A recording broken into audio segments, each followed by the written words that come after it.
9:30 p.m. Do you know where your kids are? Well, hopefully not listen to this show. Off the Rails. The Speakeasy on the YouTube. I like it known as the Speakeasy. Do you like it known as the Speakeasy? I like the Speakeasy. I hope everybody's doing well. Let me do a little introducing around here. James, Big J, on. How are you doing, sir? Big J. I like that. You go Big J? I like Big J. All right. V for Vendetta or Veronica. We'll go with V for Veronica. How are you doing? Get up on that mic, girl. Get up on there. Hello. Hello. Harding. Doing well. She's working on her hair. What are you doing? You working on your hair? Yeah. Did you get it where you needed to go, though? It's hot. It's kind of It's like, I like it. It's hot hair. It's hot. I like it. I'm into it. If Greg wasn't here, I'd say something nice. Also in studio, the minister of things that are indeed sinister. He's actually the prime minister of things that are indeed sinister. I will say hello to the year of the dragon. He's got a dragon shirt. Yeah, dragon shirt. Greg Bowen, how you doing, sir? Spectacular. Spectacular, huh? Yeah. Big words. That's a big word. Yes. Paid 50 cents for that one. Damn. You should get a refund. Sorry about that. So, I hope everybody's doing well tonight. Oh, look, I'll give a call number out right off the bat. Let's remember that first. Yeah. If you do want to call the program for whatever reason, 1-800-525-4032, refresh Telecom, 1-800-525-4032. And there's a Skype number, but we're not going to give it to you because it's a secret. Do you have to guess it? The secret You Skype could line. start guessing it if you wanted to. However, I don't know how you would. I wouldn't give them anything else than there are 10 digits. Go to work. Big mystery. Go to work. Next week they probably call. Oh, that's the number. You know, there is no camera shot that would show that either. So, No, it is in a blind spot. and that's all The right. blindest of spots. So, how you doing, man? How you doing? You know what I'm saying? I'm all right. You're all right? Yeah. You know what? We got to get into this. I know we're supposed to go off the rails and all, but we got to get into this thing, though. Oh, we're certainly going to be off the rails tonight. Well, we're definitely going to get off the rails. But I do got to ask about this one. Have you guys heard about this soldier that they found, or that they traded 5 guys for? Yeah, it's everywhere. The soldier that they traded for, I haven't heard anything about it. You haven't heard anything about this? I haven't heard Really? anything about this yet. Really? Oh, wow, that's amazing. So apparently, the administration goes around Congress, doesn't let any of the Senate know, none of the House oversight, and goes ahead and trades 5 badass Taliban commander people out of Guantanamo for one dude that apparently deserted his post, from what all of his people say. And so that's the news as of now. And I guess this guy hasn't had a chance to even speak yet, and he's crucified. He might as well not even come back, because as soon as he gets back, the whole world's like after him at this point. Well, yeah. So what had happened? Yeah, what had happened, at least from my understanding, there's definitely what you have said is all accurate. That's a lot of what's being said right now. And it's a weird deal. They do think that the guy deserted. They went looking for him. But in listening to there was an interview with somebody, I don't remember which one it was. It almost sounds like the guys that he was working with 2 guys, like 2 Afghans there as well at the base. This is before he was abducted. Let's just say he was abducted, because I actually am going to go with that he was abducted. Right. Give him the benefit of the doubt. Well, here's the thing. It sounds to me like what happened was he was mad with America's foreign policy. He was angry with American foreign policy. I don't think he liked what was going on. And so he was adamantly talking about it over there, which, to be honest with you, and I know there's people that aren't going to like when I say it this way, once you're over there, man, you're trying to live. You're trying to survive. You don't go off by yourself without a gun, no matter what Americans' foreign policy is. You stay on the base. Yeah. Because Right. blowback's coming on your ass if it's going to Right. go bad. Yeah. So I don't care how much you hate what's going on right now. If you want to survive, don't leave the base, man. Just don't do it. I don't care how much you hate it. Get transferred. Like punch a colonel in the face or something. You know what I mean? Like go to the brig if that's what you want to do. Protest the war by punching a colonel in the face and going to the brig if that's what you want to do. But don't leave the base and don't trust the Afghanis. Look, these guys hate you. You know about it. You're mad about it. Okay, don't trust them. Yeah. Those two guys sold them out to the Taliban. Mm-hmm. And then the Taliban was like, well, we're going to show you what's going on. And they basically, held them captive for 5 years. Can we preface this real quick? Yeah, go ahead. Can you preface this with letting everyone know that you are ex-military yourself? Yeah. I spent 8 years in the Marine Corps. I honestly spent 8 years in the Marine Corps. I'm here's the thing. I'm So not you're looking not just at, like Joe yelling on a microphone. You actually well, been in the military. I was never in a combat situation like those guys were in. Never. Was never in it. The closest I was at was Haiti, but even then, it was. I told the Haiti story before, but basically, I'll say it real quick. When Haiti was going on, I was actually down in Haiti. So the night that Jimmy Carter brokered the peace deal, I was sitting on an aircraft carrier, full cammied up, magazines loaded, grenades, the whole nine, ready to go in and just start shooting people because the standard operating procedure at the time, the rules of engagement for that one was anybody holding the gun, you can just shoot them. That's the rule of engagement. If you're there holding the gun, you can kill them. What happened is that Jimmy Carter went in and brokered a peace deal, right? So when he brokered that peace deal, then we went in a couple days later, but the rules of engagement had changed. And instead of that being that way, they had to have a gun pointing it at you and shooting at you. They had to shoot first, basically, is the way it was. Okay. And then you could shoot them back. Which, don't get me wrong, I really wasn't worried about it because what you saw was democracy in action, I guess you could say, because the people that were being oppressed there found the Fahad themselves without any help from us and literally would rip them limb from limb. Yeah. They would go in a mob in a big crowd, gang up on them. Yeah. Well, machetes are big in the islands. Well, they weren't. Well, that works. That's how they get them limb from limb. Limb from usually. limb. They weren't using machetes there. man. They don't always need to. That was a little. It was personal. It Yeah, was personal yeah. in Haiti at the time because the guy that was in charge was a dictator. Sure. Yeah. So I do have when I was doing that, we were feeding the people as well. We would try to go in there and do a lot of humanitarian feed and stuff, Sure. right? Mm-hmm. So we had a bunch of trucks one day that came in, and people came out of nowhere. Like you didn't see all these people until. You yell food and people are, Starving people run. I'd like to know what kind of ESP is going on in Haiti. Like, how good can their communication system be? It can't be that good. And yet they filled a square Instantly. quickly. Like, I don't know where these people were hanging out at. Like, where were you? Like, I almost felt like, man, we were going to get ambushed. Like, these guys are going to kill us for Pete's sake. So they had a food, but they didn't have enough food, and they ran out of food, and people started getting a little angry and started rioting. Now, I was about 100 yards away from we secured a police barracks that was there. And it's not really a police barracks. Honestly, it's like walls and like broken-ass desks and like offices and stuff, right? But it ain't like a police barracks like in America. You know what I'm saying? It's a third world country police barracks. It's like Andy Griffith's police barracks. Not even, well, it wasn't as big. Andy's got a small one. This one's a lot bigger than that because it's a compound-looking joint. You know what I'm saying? Like, Right. there's big walls around a good area. Well, we're about 100 yards away from this thing, and people start rioting. There's 4 of us, and there is a sea of people between us and the thing. We ain't moving unless they get out of the way. Like, it ain't even like you got to almost get them out of the way, but you got to figure out a way to do it without actually hurting anybody. Because if you do, you're just going to they're going to cut you out from limb to limb. I mean, they'll fuck you up. I mean, they love us, but at the same time, you're not feeding us. We're hungry. We might fuck you up. Right. You got an MRE on you? You know what? So we had my drink, homie. So we had to get in the diamond formation, and diamond formation is just 4 of us. One guy here, one guy here, one guy here, one guy here, and stomp back to get to the gate. So you had to stomp 1 foot at a time, hoop, hoop, and you got to make a noise at the same time too, because that's actually That it's way intimidating. everybody moves at People the same start getting out of time, the way. and people move. You got it, and you affix bayonet, like you affix bayonets. You got like this in hand, and you just go one at a time. Finally got to the thing. Didn't have to do anything to anybody. It all worked out well. Honestly, when they saw us do that, they were all kind of scared a little bit. Like the fact that they're forming up to do something. Like when they hear again, this is where propaganda comes into play where they think you're just going to kill everybody at one time. Like Americans can just do that shit. Right.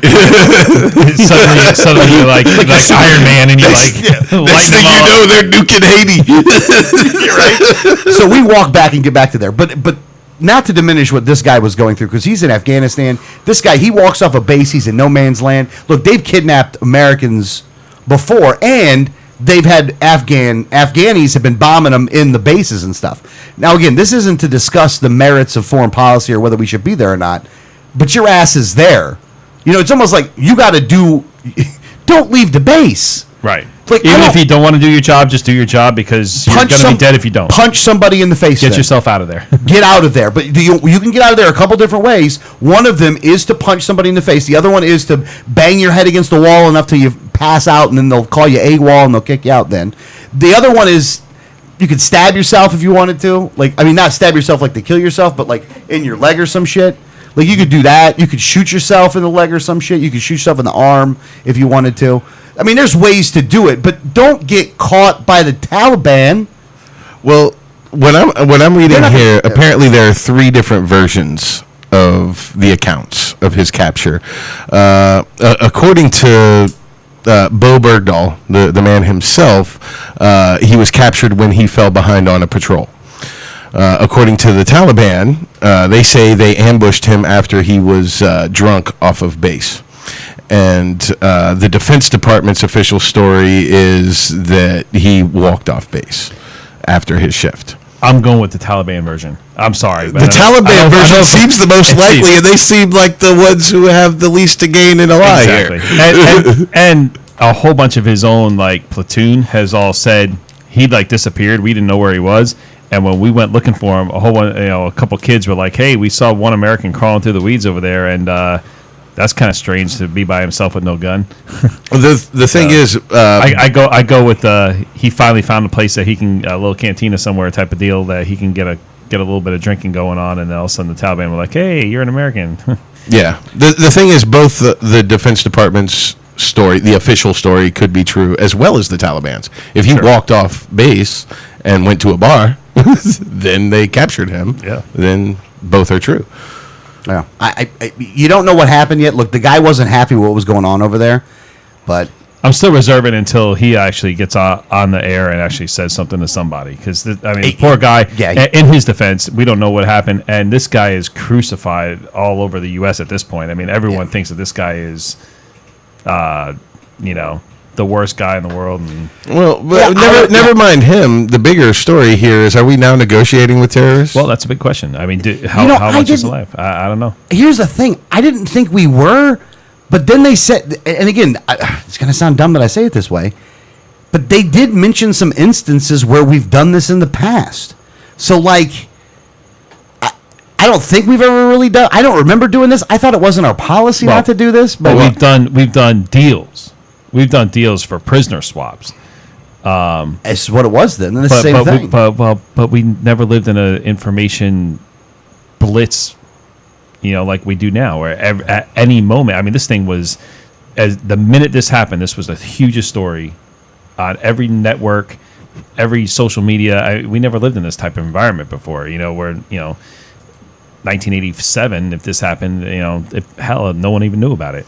Yeah. Now here's the other thing though, and this is the one part that irks me about the guy. From my understanding, they've lost 4 or 5. They lost 4 or 5 other people looking for this cat. Well, there's a problem. Like in the certain they're not chalking it up as he ain't around, maybe he'll come back. Like, they go looking for your ass. Like, they're trying to rescue you, but they're looking for your ass. Especially in a war zone. Yeah. You go. You're in you're in Germany and you get drunk at the bar. They may not send out a recon team like they do in Afghanistan. They're going to send out the MPs. They're going to send out They got people already set up to do that. Exactly. Right. It's going to be a different kind of thing. But in Afghanistan, somebody goes missing from the military. That's a big they deal. take it seriously, and they don't assume that he just walked off and he's pissed. Yeah, you don't get to be pissed and walk off. They're going to find you. Yeah, right. Look at it like that. They're coming to find you to figure out why you're not where you're supposed to be. Yeah. You not being where you're supposed to be puts Warrants other a people platoon. puts other people in imminent danger. Well, they lost a couple guys because of it. Now, I will say this. Like 12. Yeah. It looks to me like the dude walked off base. I don't know if he was defecting to be in the Taliban. I don't know what he was doing. But he was all mad because of what was going on. And because he was stuck over there, which, look, he was stuck over there. What can you do? Shut up and deal with it at that point. Or like I said, punch somebody in the face. Don't walk off because you know they got to come after you.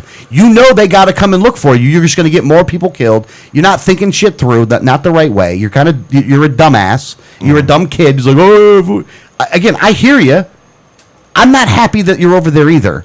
But you got people killed, and then you're gone for 5 years. Now we got to trade 5 guys that do sound like legitimate bad guys. Sure.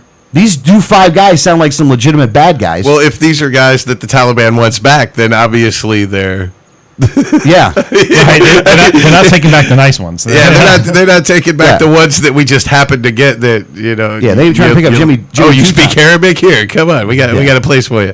Yeah. It wasn't the guy that made the best or whatever the hell they eat. You know what I'm saying? Hummus. Wow, was that racist? That wasn't even racist at all, man. Those people over there say some weird ass shit for their fucking food. And you know what? Honestly, that's fine with me, man. If that's what you want to eat, I'm perfectly okay with it. I just want to get our guys home as soon as possible. And now I'm even more worried than I've ever been worried because what the government just did is set a really, really bad precedent. And that's they're what going to start they're going to start doubling their efforts looking at kidnapping motherfuckers and taking them in. Our guys are in more risk now than they've ever been, and there's going to be less of them. And now it's not even going to be necessarily military because, hell, you can grab any American at this point. If you're a Taliban, you're like, hell, I'll grab anybody. How much is this person worth to you? You know, You how come much? over here and pull that shit off and try to go over. There's a lot of risk that goes along with that, though. And the other thing is, if you go grab a civilian, that's a whole different ballgame for that. Like, if they come grab a civilian and make it public, man, it would not be good. It would. Well, they already really did. be They bad. grabbed a bunch of journalists and then chopping heads off a couple years ago. Well, yeah, but that wasn't Americans, though. Oh, okay. Like, So- you can so you can fuck with the rest- somebody. Like the- a German guy, whatever. The rest of the countries don't care. Well, I mean, according to American foreign policy, most of the time that is the case. I mean, honestly, it's not my fault. You got a French guy? Nah, you know what? We're not worried about it. Click. Hello? But I'd like to hear what this guy. I'm going to reserve. But like you guys said, though, I'm reserving judgment until I find out. But I want to see this guy in action. I want to see this guy because Well, you really he's going to make the rounds, and I want to hear what this guy has to say. How did he end up no weapon, no uniform, off base? Come on now. Yeah, I mean you got to be either. I hope whatever he says is the truth. You're though. I hope defecting I or hope he you're a tells the retard. truth. He also could have been a damn CIA. It could have been a clandestine operation from the CIA too, though. Wow, there we go. It could be. Put on your tinfoil underwear. There we go. I'm just saying. It's a libertarian show. It could be. It could be. Aliens did it. It could all be a clandestine operation from the CIA. I highly doubt that. I really don't think that's the case. But I'm not going to put it past the government to be pulling some crap like that, though. And I don't know how you can say with a straight face that there's no possible way that the CIA had nothing to do with Oh, it. I ain't saying that there's no possible way. I'm just saying this sounds like American dumbassery at its finest right here is really what it is. I mean, it's- any of these 3 stories of what happened, it's American dumbassery at its finest. Doesn't matter. Or it was seriously planned out. This dude apparently his CO, they were tapping radios and stuff, and they hear this guy calling out to Taliban saying, hey, I want to talk to somebody who can speak English. I'm an American soldier and stuff. So there's a lot of stuff going on here. I mean, legitimately, this guy could have been like, hey, I'm going to walk up base. You guys are going to capture me, and you guys are going to get some people out of here because I'm pro-Taliban. And apparently his dad's pro-Taliban and all this. So there's a lot more. We just don't know yet. Till he gets Or back he's here. CIA, and the whole knows? thing went down as it seems. He walked off base, went and got drunk, got captured by the Taliban, and he spent 5 years in a cave listening and watching everything he possibly could. Sure. And they feel that trading 5 Taliban guys is worth getting him back for the information he may have. Yeah. There's your CIA Well, his plot. dad, I mean, you see his dad come out. Like, I don't even understand that at all. And I got to tell you, it's not It's so funny. bizarre. The whole thing is bizarre. Well, it is, but there's a funny element to this, though. At least in my opinion, there's a funny element to this. I know that there's not really anything that's funny about this. Oh, I'm what sure I there's do, plenty. But what I do find humorous is that, like, the Obama administration can't do anything right. No, even if they try to do something that's right, it's still wrong. they're like so bad, Look, bass backwards that it's just like. Look, don't get me wrong. The Republicans, no matter what, would have found some way to complain. But don't give them legitimate shit to complain about. Like you did give them, again, a legitimate shit. Dianne Feinstein said you broke the law. Yeah, well, there you go. Well, Yeah, there's a big constitutionalist right there. But what I'm saying, no, what I'm saying, well, though, that's if like she's- somebody who's normally got his back. exactly. That's the Feinstein saying, well, you problem. broke the law. It's like when the bank robber's like, listen, the In a leader of press this thing conference. is like totally off the rails. Well, this is. It looks like we're to the point in the bank robbery where the robbers start shooting each other, Maybe. taking down the split. All I know is, can you just really seriously geek anything up more than this? You guys are amateurs. Like, you literally Really? give them. You guys suck so bad at this. It's like if the administration wouldn't take enough heat already, and this could be a cover for all the heat they're already taking. But if you're like, listen, I want to try to avoid as much issues as I can with all this heat that I'm already taking for the VA junk, for Obamacare. I just want to get through this last little bit, and try to hopefully get Clinton elected. You don't go ahead and do something so stupid as to bring the firestorm of hell like from the entire nation on you. All these foreign policy blunders is what's going to cost the Democrats the 2016 race. Yeah. Well, more than it- anything else. You're going to see either a Republican or, look, I'd love to see a Libertarian, but I don't know if we're going to see one. But you're going to see a Republican because these guys could not get up any worse than they're fucking it up now. Yeah, it's just buffoonery. God hope we don't get like Christie or something like that, or Rube. Or the Rube. If Jeb. we get the Rube, dude, I swear to God, dude. Oh, God. We're no, getting I- Jeb before. If That'd we be get Jeb. Jeb, Rube's dude, still being primed. Rube's coming honestly, up here. I might go to Uruguay. Rube, I might just leave. we're looking at Rube in probably 8 years. We'll see him in the primary, I think. But like his serious run Do you is going think to so? be in 8 You think years. we'll see it in the primary? I think we might see Rubio in the primary. I'm not 100% sure. I know that eventually he's going to be in that race. This time, maybe we'll see him in the primary, but there's no serious push for him yet. He's still got time. They're still priming him and getting him ready, and he's already sucking on the NWOT anyway, so it doesn't matter. Oh, he was sucking on for years before that even. That's the yeah. crap of it, man. If they'd have known the damn truth about the Rube beforehand, would have never voted for the cat. Yeah. You know what I mean? He would not have won that election had people, like, if they know what they knew now and could take back their vote, they'd do it. There's a lot of people that take back their fucking vote on this guy. Yeah. See, I'm not even like a conspiracy theorist, and he makes me call people NWO. He makes me go, well, what are these people doing? What? Well, he's a globalist, though. Yeah, that's the Oh, thing. yeah, He's a he always- globalist, and he supports the Move towards globalism. the globalism, the American imperialism, all of that. Well, he's a globalism with America on top. I mean, he's a Trotskyite. You know what I'm saying? Rock on, absolutely. we already have a whole bunch of new listeners, by the way. Oh, cool. I'm glad. Well, hold on. Let me explain the word Trotskyite then, because Oh wait, people are listening. Let me Yeah, explain people are this. listening. They're all. And I'm not going to go all the way down the rails on this, though. But what happened was that there was a group of people, they called themselves Trotskyites, that came over to the Republican Party real early on in the 40s or 50s or something like that, like right after World War II. And they kicked all the Birchers out. Now, I know that doesn't make any sense, but the establishment guys that really love the foreign policy side of things, that are really for America, exceptionalism, imperialism, whatever you want to call it, we'll have to get into all that. A whole lot of wars that are happening all at the same time. These guys like that stuff, and they kept it going for a long, long time. There's another group of people that don't like the wars, that think you ought to have to follow the Constitution to do it, and they're not allowed to make any decisions because they got thrown out. And the guys that love the war have been running the show ever since. And unfortunately, they give you like George Bush, who goes, "Yeah, we're going to go with a non-interventionist foreign policy. We're going to do, peace and all the other stuff." But the stuff they don't tell you is the CIA's been crapping all over the place for the last 50, 60 years. And all you got to do is go and research the paperwork that they'll tell you about in order for you to know what these guys have been doing. Endless wars have been going on for a long, long time. These guys are the ones that caused it. But irrelevant to the matter of the fact, we can get back to this guy. Because I'm not blaming America, I'm blaming the neocons. It's just the way it is.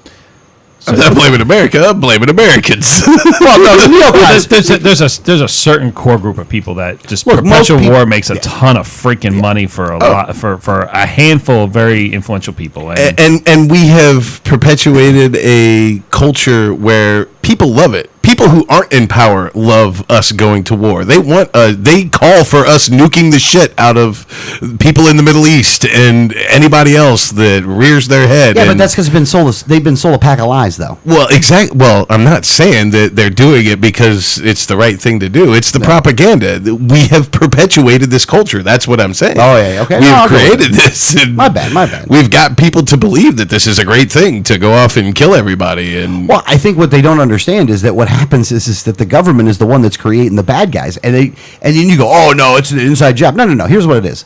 I'm going to go a movie reference just to give you a good understanding as to what I'm talking about. Rambo 3. yes, going strong there. I know. There we I know go. where you're going. Who was Rambo fighting? And honestly, we'll go a question here. Who was Rambo fighting with against the Russians? He was fighting alongside Osama bin Laden and his friends. I mean, it wasn't exactly Osama bin Laden. It wasn't, but to give people a reality reference as to who he was fighting yeah. alongside. Oh, yeah, with. I mean, Yeah, because he was part of that. Don't get me wrong. Exactly. They knew who Obama was because he was on the CIA roster, brother. Again, that's just he was on their payroll. So here's the question. Here's Yeah, the I'm sorry. question. Do George Bush gets a lot of flack, especially from us libertarians and especially from the left. And I don't even now, hate Bush and now, anymore. And now Obama gets a whole lot of flack from all the right, which most of which is probably true. Do these guys really have anything to do with any of this? Is really they're just puppets of a really bigger organization, that the CIA that running this whole thing, and at some point someone needs to say, whoa, that whole needs to go away before we worry about the president, because the president's really just saying, I can't really do anything about this. Well, he can stop it if he wants to, but he's getting here's the thing for Bush. Look, Bush, I would say a lot of Bush was front man, cowboy, that kind of stuff. You got to remember who was in the deal with him. Rumsfeld was in the deal with him. Cheney was in the deal with him. You know, those guys were those guys were the ones at the end running foreign policy. Wasn't even Bush as much running foreign policy. It was those guys that were running the show. And go back to their histories. Look back to his dad's history. I mean, his dad was the head of the CIA. He was the head of the CIA. Sure. Not only that, Rumsfeld was seen with Saddam Hussein, and it was during the time frame in which we were giving them weapons and giving the Iranians weapons at the same time so they could fight each other to make a 10-year war. Like, that's what was going on at the time with those guys. Not only that, that was the time where Saddam was not the dictator. He still had his previous job. He was an interrogator for the Republican Guard. He used to pull out teeth and toenails with pliers and kill children in front of their parents and nice stuff like that, you know. That's the dude we propped up. And that's the dude that Rumsfeld escorted into frickin' power and then got on TV and is like, he's a madman and a brutal dictator, and you fucking escorted him into the seat, dickhead. Like, here's the thing. If you're going to go out and say he's a really bad guy, like, I'm cool with that. Go say you knew that. He's a bad guy. That's why you hired him, as a matter of fact. So, but you got to He tell was the on your rest. payroll because you liked the fact that he was crazy. Here's the thing. know? You got to tell the rest of the story. Like Rumsfeld, you got to tell the rest of the story. Same with Cheney. Now, this is what I'll give to Bush. When it came to the foreign policy stuff, I think that Bush really ultimately thought that he was doing the best thing he could. He had to do what he had to do, all this other kind of stuff, because he still, without any publicity at all, without any fanfare, without anything else, he welcomes all the troops back home. He goes and meets with them on a very frequent basis. He goes to visit them in the hospitals. He goes bike riding with them. And you never, I mean, it's happening, but you really don't hear about it too much. And it's because Bush doesn't want you to hear about it. Like, it ain't for the public consumption. Mm-hmm. So you're saying his intentions were pure at its outset. I don't know. And I do know all the stuff he does for the veterans is outstanding. And it's far more than what I've seen out of the president. It's not currently. a photo op. I think for the most He part, tries to avoid the photo op. I think for the most part, G-Dub was a useful idiot. He kind of fell into the role. He kind of got convinced that, I think he kind of fell into being governor in Texas and kind of fell into being president just by being at the right place at the right time, being connected to the right people, being the son of who he is. And then a whole bunch of people start feeding you stuff, and you're like, all right. And I agree. And the people that you're talking about who are really running the show, who worked with his dad, look at him and say, well, let's go ahead and use this useful idiot and let him be president and have him put us in control, and we'll be all of the cabinet members and all of the appointed positions will take over, and we will have all the power. And that's exactly what happened. Cheney was his vice president. Dick Cheney was his vice president. Yeah. And look Who did he work for? Yeah. His freaking dad. Well, he worked for Halliburton. Well, but he worked for his dad. I mean, Yeah. senior. And he H.W. in, Bush was. Yeah, and he was in other positions as well, as Secretary of the Navy. Yeah. Shit like that. Secretary of Defense, I think. So then, too. what does that say about Obama? How much of a useful idiot is this guy? Well, you got some of the same guys running the same show, and they stayed up there once he got there. I mean, honestly, I don't think the left even hates war that much, at least not the ones in power. I mean, they claim they do, but they don't. I mean, they just They don't. keep on Look, perpetuating it. They just don't like declaring it. well, the other thing is this: they found a way. They found a way to do it without it being nearly so messy with friggin' drones. Democrats love Obama loves the drones because he don't have to put people in. He don't have to put troops on the ground to be able to do foreign policy. Well, even before Obama, you look at Clinton. He liked getting involved. He just didn't like declaring wars. I mean, look at the Balkans and Somalia and everything that he got involved in without declaring war. Yeah. I mean, it's difficult to say that the Democrats are anti-war when every Democrat president, except Jimmy Carter. I mean, Jimmy Carter was brokering peace deals. You got to give him that. I mean, he was the one Democrat president who wasn't going to war. And both of them sucked at actual national defense. Both of them sucked. All of them have sucked. And the reason they've sucked is because, did you watch the Snowden interview last week? Did you watch that? Yes, I did. Now, did you watch the one on NBC? Did you see any of the other footage that I was saw there? the other footage when he was going off about 9/11. When he like was that. when he was saying, well, here's the thing. If you listen to what Snowden said in that thing, is that they were able to look back and see that they should have seen it coming. Right. Now, I'm not saying that they did it on purpose. I don't have any proof of that. But what I am saying is that they had too much crap then and weren't even looking or weren't even serious about looking at stuff then. And you guys could have stopped it. Now, again, look, if somebody wants to do something, man, I can understand that you're not going to be able to catch everything. But if they look back and go, you should have been able to catch that one, well, then you should be gigged for that one. Mm-hmm. And that was the Republicans in charge. And you guys, you can go, well, we didn't have our war footing or whatever. But you know what, though? It doesn't mean you guys should be back in power again. Because you guys ain't figured it out either. Because you still want to keep going. It ain't like you learned your lesson because you didn't.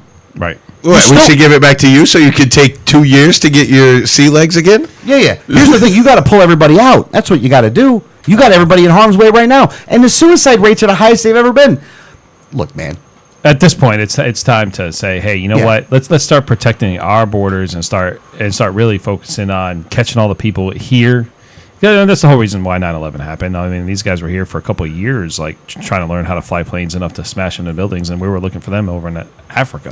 Mm-hmm. Yeah, so it's like get home and let's start getting all the people out that have all these expired passports and work visas that are expired, and I don't see the benefit of chasing around all these villages, killing a bunch of people that Not really with don't big have armies, nothing to do with it. and not with big armies. Look, man, that's what you got the SEALs for. You know what I'm saying? Right, I think you ought to have don't be a dick foreign policy. That's our foreign policy should just be don't be a dick. Go kill bad guys. Don't worry about all the other people. But bring everybody home though, for Pete's sake, you people. Germany, 50,000. We really need people in Germany anymore. I understand that Russia's all flaring up and stuff, but they can't be doing too much. I don't know the specifics of the treaties anymore, but how long do we have to have troops in Germany? I don't know the exact number. I remember, it's been so long since I read them, but I remember the deals with the treaties at the end of World War II. Japan and Germany could not have armies anymore, but part of that was we were going to have our armies there. All right, so the deal is you're not allowed to have your army, but we're going to have ours. We're not going to leave you undefended. Our army's going to be here. But you're not allowed to have one anymore. And I think, you try to take over the world a certain number of times, and eventually that policy gets kicked in. You don't get to have a military anymore, Dick. Well, and while that's true, by the way, if you really, and I love that History Channel show, The World Wars, by the way. Oh, that was awesome. It's pretty awesome. I was kind of disappointed in a lot of ways. I heard there's an extended one they're going to put out that's got another 2 hours worth of stuff. Yeah. That might give you what you're looking for. We'll see. We'll see. But they wrote the Treaty of Versailles so bad and so punitive against them that it caused for the rise of fascism. And, and progressivism was a worldwide thing going on at the time. If you look, the part of the history books that they're not telling anybody anymore is that part of it is that, look, people in America, the progressives in America, loved what Hitler was doing until they found out he was executing people in mass numbers. Mm-hmm. That's why he got by with everything for so long. He was Time Man of the Year one time. Hitler. Mm-hmm. They don't want to tell you about that part of the story, though. Here's the thing, because that like complete socialism, we love it. Yeah. Just don't kill nobody. Yeah, we got a better way to do it, though. We'll kill you slowly, assholes. JMOs. But look, it's again, you got to look. We got to look back at all. You know what it is. We have to go back and not get off. We got to get off the course we're on because we got to stop. Look at what the hell happened. Figure out how to fix the things that happened and move forward in the direction that would need us to move into in order to stop bombing people. And just go back to don't be a dick foreign policy. Don't get me wrong. I'm a sheet of glass kind of guy. If you fuck with us, I mean, I think we should go over there. And I don't want to bring any troops over there. I just want to turn plays into parking lots. Sure. Because you bomb somebody enough, they'll stop doing what you won't want them to do anymore if you do it the right way. But you got to declare war. They got to do something that deserves it. But if they do, stop doing that shit or we're going to bomb you. And it's going to hurt. We're going to make Nagasaki and Hiroshima look like friggin', firecrackers. So, yeah. And we got the shit to do it. I don't think anybody will fuck with you then. Yeah. All those mountains. I don't think Greg agrees with me on this one.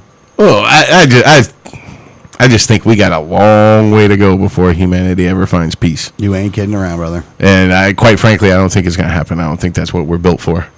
We're built for something completely different. We're built for conflict. That's exactly what we're here for. You know what? We're here for competition, for conflict, and for fighting. This is going to go off the rails a little bit. So Here we go. This is going to go off the rails. I actually think that's humanity's test. I think it's our task from the universe. Like the task from the universe is this: in order for your species, like you got enough to now, you're talking, you're moving around and shit, like it's working out well for you. You're probably fucking up a lot, but you're moving around and stuff. The next test is you have to be able to perpetuate the species. And there's two ways that you have to make sure that you do this. One, that you don't have so much damn war, but two, that you have to be able to get off the planet. Now, you expend so many resources on the war part that if you simply move those resources, and again, I don't think you should do it this way. I'm not saying that I want the government to do it, but I think as a natural course of humanity, it would voluntarily happen. You know what I mean? SpaceX and stuff like that. You'd see a lot more of that stuff because people want to go to space because it's a tourism thing. Mm-hmm. The people that want to make money off of sending you to space are the ones that are going to get you to space. At the end of the day. But I think it's a test. It's a universal test for a species. I don't know who created the species, who put it there, or anything like that. I'm saying as a universe, it's a test. I don't know. See, I don't think we're here to be tested. I think we're here to be. And our experience itself is what we're here for. We're not you here as a person, though. But I'm not talking about you as a person. No, humanity itself. And maybe what we're here for is to experience cruelty and misery so we can understand the bliss of heaven or the afterlife or whatever it is. Because that's all we are. That's what we are, is cruelty and violence and aggression. Yeah, but no, we're not just that, though. We're not just that, though. Other stuff. I disagree. You're out of your mind. There's a whole lot. Has anybody ever been good to you? Have you been good to anybody else? Mother Teresa. On the whole, I'm not saying that individuals. No. I'm talking on the whole. Here's the thing: if you're going to have to admit all the bad, then you also have to take into account the good. Like you're going to have to give an even picture on that one. Still for selfish reasons. I don't know. You don't think that anybody? You got to get on the mic on this one. You're going to have to come over here. So hold on a second here. So you're saying that nobody does anything good, except for only selfish reasons? Even if those selfish reasons are to make you feel good about yourself, to make you feel good that you have helped other people, it's still a selfish reason. But isn't the result still good? Yeah, but you can't call that selfish, though. I don't think you call that selfish. I would call selfless. No, if my only reason for doing it is to prop myself up and to make myself feel good, then it's selfish, regardless of what I'm doing. But you don't think that? Does it make you feel good to give a Christmas present? Does it make you feel good to see a child's eyes light up when you give them exactly what they've been asking for all year long? Absolutely. Well, I mean, okay. I mean, seeking that is selfish. I'm not saying it's bad. I'm on the same page with her. I got your back, V. No, I feel I hear what she's saying, but It's selfish. It's not bad. It's selfish. Sure it is. We are here to experience for ourselves. Okay, well, As an individual, and humanity as a whole. I mean, look at our history. I'm not saying individual experience. I'm not saying that there are not kind people and there are not great instances where you feel happy and joyous in your life. But look at humanity as a whole. Look at what we do when we are in charge, no matter who it has been. Look at how many people we have in prison today. Look at how many people are still being traded as property, as sex slaves or work slaves around the world. Not here anymore. Not so much. It does still happen. But, I mean, no. There's a lot of bad things that happen in the world. I'm not saying that. Look at how popular watching two men beat the shit out of each other has been for the entirety of civilization. Well, yeah, people love sport. To this day, people still love to watch boxing, UFC. It goes all the way back to the gladiators. We live to fight. We live for that competition. If we're not part of it, we want to see it. Whether it's competing over a woman, whether it's competing over an object, we are competitive. We are looking to best each other. And if it comes down to violence and aggression, more power to us, because that's what we are built for. We are built to fight each other. Hold on. Let me put it out there. We are so off the rails from the original topic. This is good though. This is phenomenal. I love it. I love this. Wouldn't you think though that you can put that to more of a survival instinct than you could with, don't get me wrong, and it's a very vital instinct. I mean, it's very vital. Like, don't get me wrong, you got to take the good with the bad. But you can know that we can, as humanity, we can get to that point. It is going to take a lot more time, and honestly, it's going to take us being the beacon of light around the world. I believe that. It's just that the beacon doesn't put the beacon in their house and blow it up. Like, we just don't do that. Like, we show people how to be free, and I believe that once the time is right for them, that they will, release themselves from their chains. But honestly, powerful people that we've given a lot of money to are the cause of a lot of this stuff. And I think that, but it's not just us though, and it's not like America as much as it's the powers that be, I guess you could say. Here's the thing. As awesome as our philosophy is, the reason why there's a bunch of levels and degrees to libertarianism, you've got the purists who there should be no government at all whatsoever. Yeah. There's no valid use of force, all that. I got you. And up to the minarchists, and then you kind of get into the other political spectrum. The reason that doesn't work is because as soon as that power vacuum appears, there are plenty of people who realize that power, violence, aggression, force, all of that is great for their ends and what they want, and they are perfectly willing to use all of that. And there are tons of people who are jumping on board with it. And people love these jobs. They want the power. Part of our problem with the police officers and the soldiers, and why the libertarians have these battles against the police and the military, is because it is a perfect place for sociopaths to go and vent all of the craziness that they have and enjoy themselves and get paid for it. They get to beat the shit out of people and kill people and get paid for it, and they love it. You know what, though? Here's the thing. There's not nearly as many of those people in there as you think. There really isn't. I understand what you're saying, but there's just not. Because society has a percentage of people that are crazy. But those guys are not the ones putting them over there, though. The percentage of people in it that you will find is directly correlated to the percentage of those people in society. Sure, absolutely. It's like saying the percentage of people that work at McDonald's are crazy, and because the amount of people in society are crazy. Yeah, so it's going to be approximately 15% of the people within those fields are going to fall under. The difference is those guys didn't vote to put them over there, though. Yeah, but the difference is if you're handing the 15% a spatula to flip a hamburger is much different than flipping them, an automatic weapon and giving them the power just to go crazy. And There's something to be said for that. What's worse than giving a sociopath a job where they're paid to kill people is giving a sociopath a job where they're paid to send 50,000 people off to kill people. Right. So you're saying if the percentage is 15%, well then you got 15% of any job. Well, here's the thing. So then you got 15% of Congress. I That's think ready to Congress is send. way more than 15% fucking sociopaths. It's like if you're crazy, you could definitely get a job Here's in the Congress. thing. The sociopaths, there's 80, maybe 70% sociopaths up there. Well, maybe it's mixed in with a bunch of dumb people too, because some of them are dumb. But I don't know. We'll see. I hope Back to the original topic. Wait until this guy gets home and this guy actually hits the Sunday news and starts having to talk and explain his actions. And his dad did not do him any favors. His dad threw him under the bus pretty good. You know. I mean, you're going to go up there and say something in Muslim? Like, really? What was he thinking? And who screened this guy? You don't say anything in Muslim. Muslim is not a language; it's a religion. Yeah, even right or wrong, who screens what's going to be standing next to the president at the White House?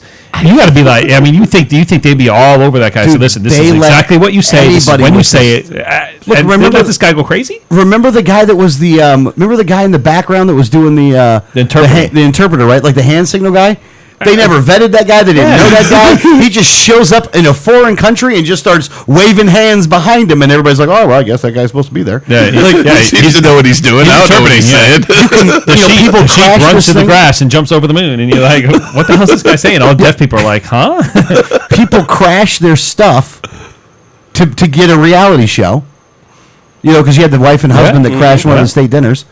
Like, you guys are like you're like a bad fraternity up there.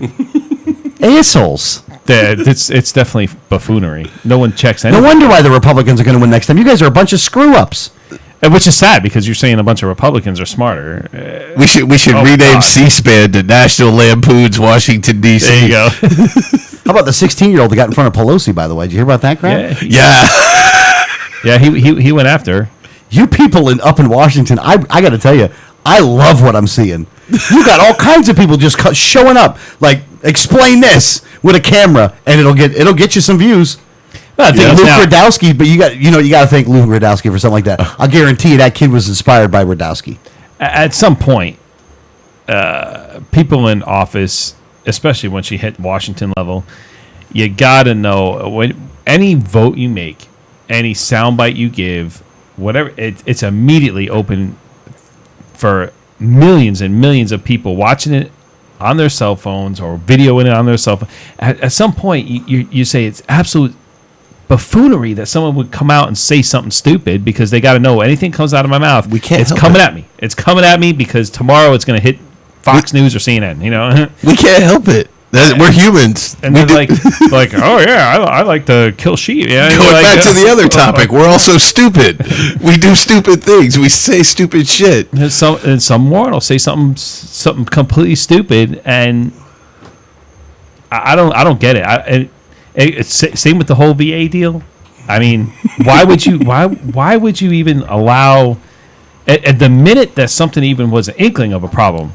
If you're the president or anyone handling the situation, you'd be like, we need to get in front of this right away. And you're like, listen, this is a problem. I want to let you all know this is a problem, and we're fixing it right now. In fact, all these guys that are waiting, we're taking care of them right now. They can go to any hospital they want to in the entire world, and we're taking care of it. We are fixing this problem right away. Instead, they're like, oh, no, backpedal. And how else what do you think is going to happen when a couple million people are all watching to see you screw up? These guys are idiots. like a monkey fucking a football. Well, I tell you what. What movie? I don't know. I don't know what movie it came from because my dad has said that my entire life.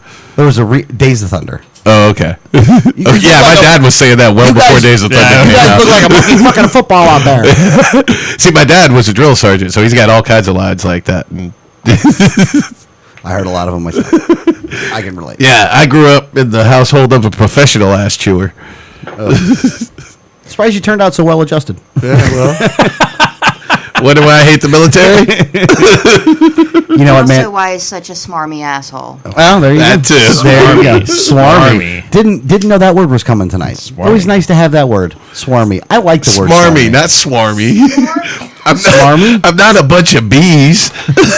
I'm not swarmy. You're swarmy? You're smarmy. Smarmy. Whatever. Smarmy. It's a little right. British influence. That's all right. You know what, though? I really hope that, and this is really going to sound weird to say it this way. You know, if my son did ask me to join this, if he was going to join the service, I would not tell him no. No, of course not. You wouldn't tell him not to? No, wouldn't tell him not to. I would explain to him exactly what he's going to be getting into. I would say exactly what I think is going to happen. I would tell him what MOS to pick.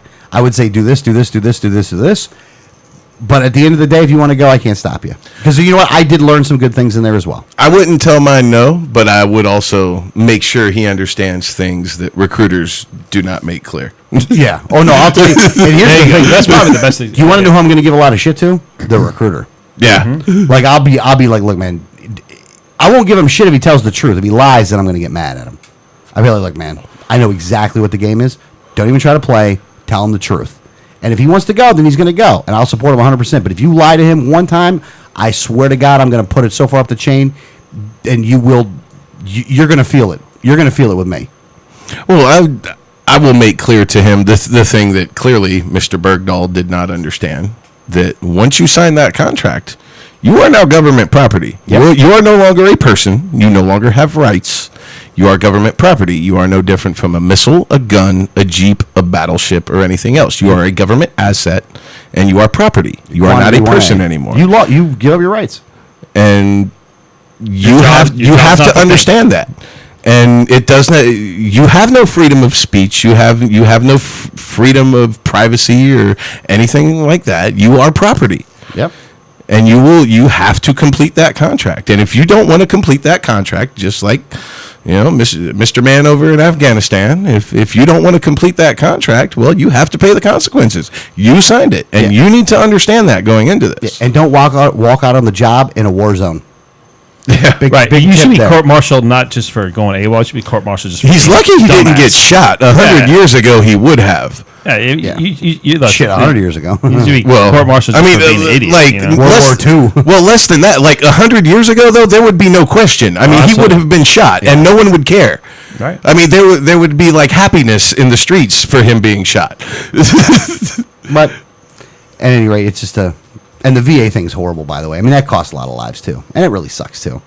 Because it doesn't have to be. Honestly, It shouldn't be taken out on soldiers. Your ineptitude should definitely not be taken out on the it's military. proof. That's coming back. It's proof that the government cannot run healthcare. Can't. And you hear the dude that was the inspiration, I guess you say, for the Lone Survivor movie.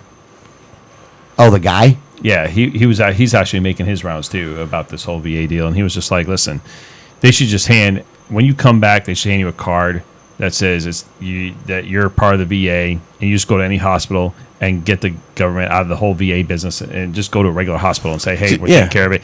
And then he said the VA scandal, this whole deal would be over if the members of Congress had to go to the VA for their treatment.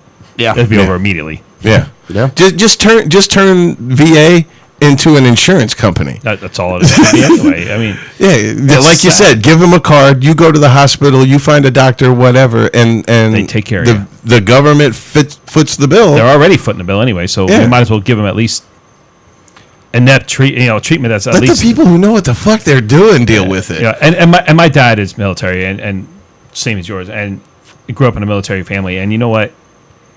My dad goes to the VA even now, and is like, it's just a bunch of buffoonery. It's just a bunch of idiots running the hospitals, and you know what? He's like, I could just go to Tampa General and this be done and over with. You know? My dad goes to the VA, and I have a friend that works at the VA as well, and it's ridiculous. And she's just a few years from retirement, so she's just trying to make her way to the Stay the end. course.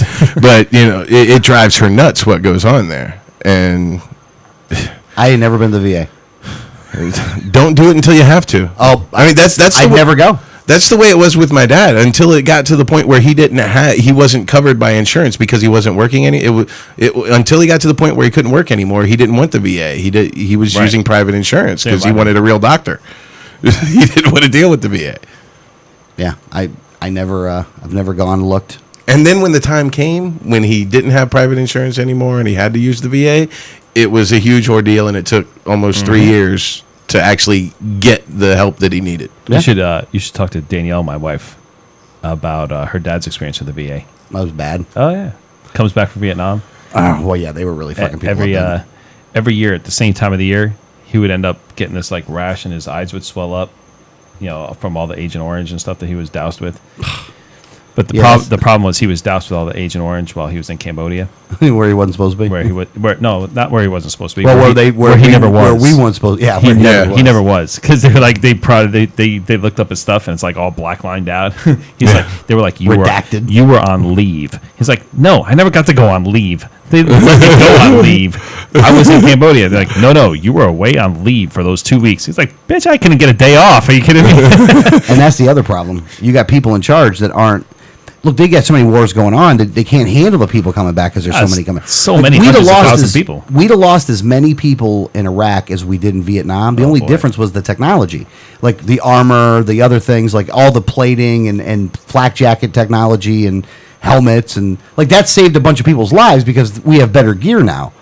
But we had a lot of dudes coming back with no arms, no legs, missing an arm, missing a leg, your face is blown off, but you survived, so you're not counted as a death, but it ain't like you're coming back whole. Part of your life's over there. Here's the thing. That story is a great example of what the problem is. For them to be accountable for what they did to these individuals, they have to be accountable for the policy that they put forth put them in that position. They have to be accountable for what they redacted and what is blacked out.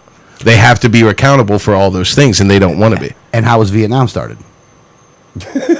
Oh, there you go. That's a long story. No. What's the straw that broke the camel's back then?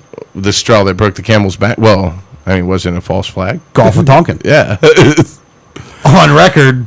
Hey, that's why that was us. But the whole thing goes back like 6 presidents. Well, I understand, but I'm saying like they even then they had to manufacture some shit. Yeah, because it was all about it's all about fucking American imperialism. Well, we were fighting the commies at the time. It was just a proxy war. Well, it was a Cold War. A combination of two things. Well, it's really because the commies have their own imperialistic ambitions. They do. They still do. I mean, it's a failure and it's not going to work. But I mean, the communists still think that they can take over the world. I mean, they still have that idealism. No one, I think, will ever take over the world again unless through sheer, absolute, unmitigated, and unapologetic force. I think you'd have to kill everybody. Well, yeah, you've got to come out like Alexander the Great. You've got to storm through and say, look, you are going to kneel or you are going to die.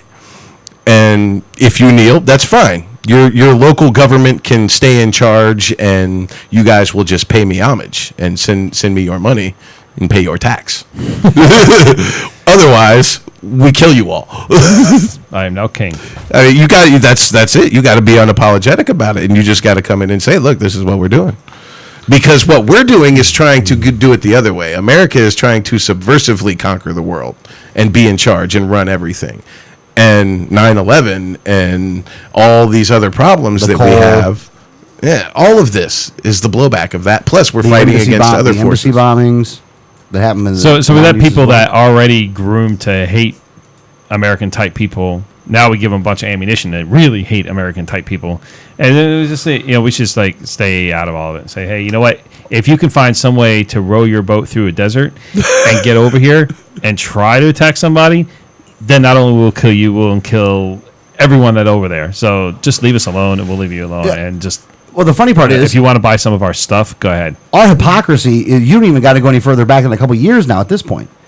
Because the guys that we were fighting in Afghanistan, we were fighting in Iraq, we gave weapons to in Syria and moved those guys to Libya to topple Gaddafi and get him killed, and then wonder when shit goes wrong with the guys we were fighting in Iraq and Afghanistan, but we gave them weapons in And now you go Libya. right back to 1987. We're playing Dictator Monty over in the Middle East. And you know why they got rid of damn Gaddafi, don't you?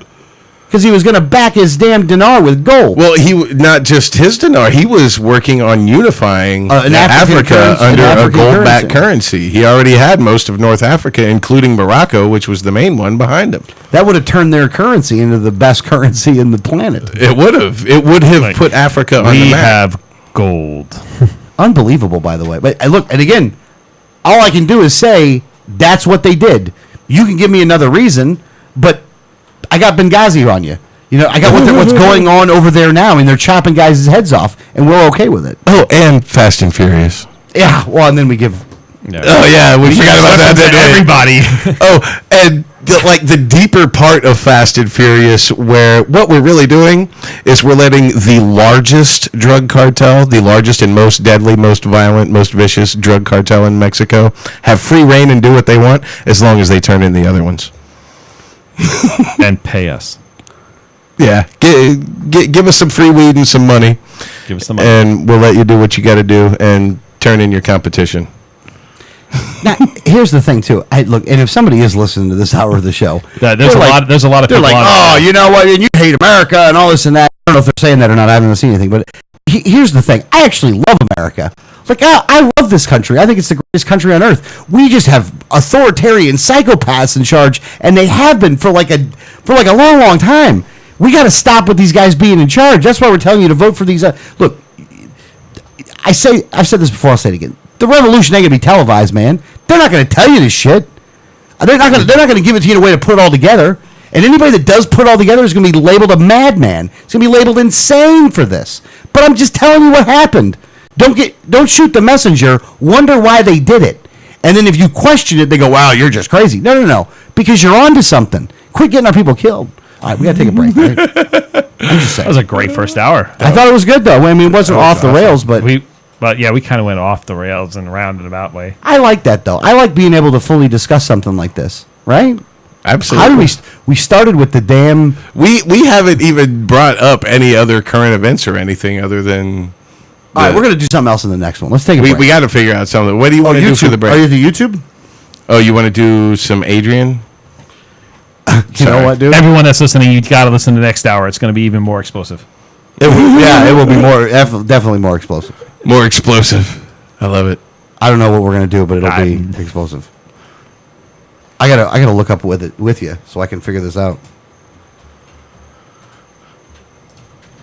I love how all you have to do is put in. How much more time do we got? W and Another hour. Auto. This No, one- how much more time we got for a break? No, we're getting ready to. We're getting like ready to going go. to break as soon as we figure out what we're going to do for it. Yeah. We definitely have to say something about Adrian this week.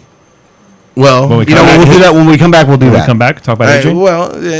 we can say Give the court update. yeah. I mean, he did have his arraignment today, and he. What's the court date? I don't think he has it. He doesn't have the There's court not date another yet. one out there yet. Now you got you got Libertarian Adrian Wiley's response to Florida's Rick Scott's State of the Union address from last year. There is That's 5 that. minutes. That's pretty awesome. I mean, you got Adrian Wiley reject the American community. That's on Adrian's channel.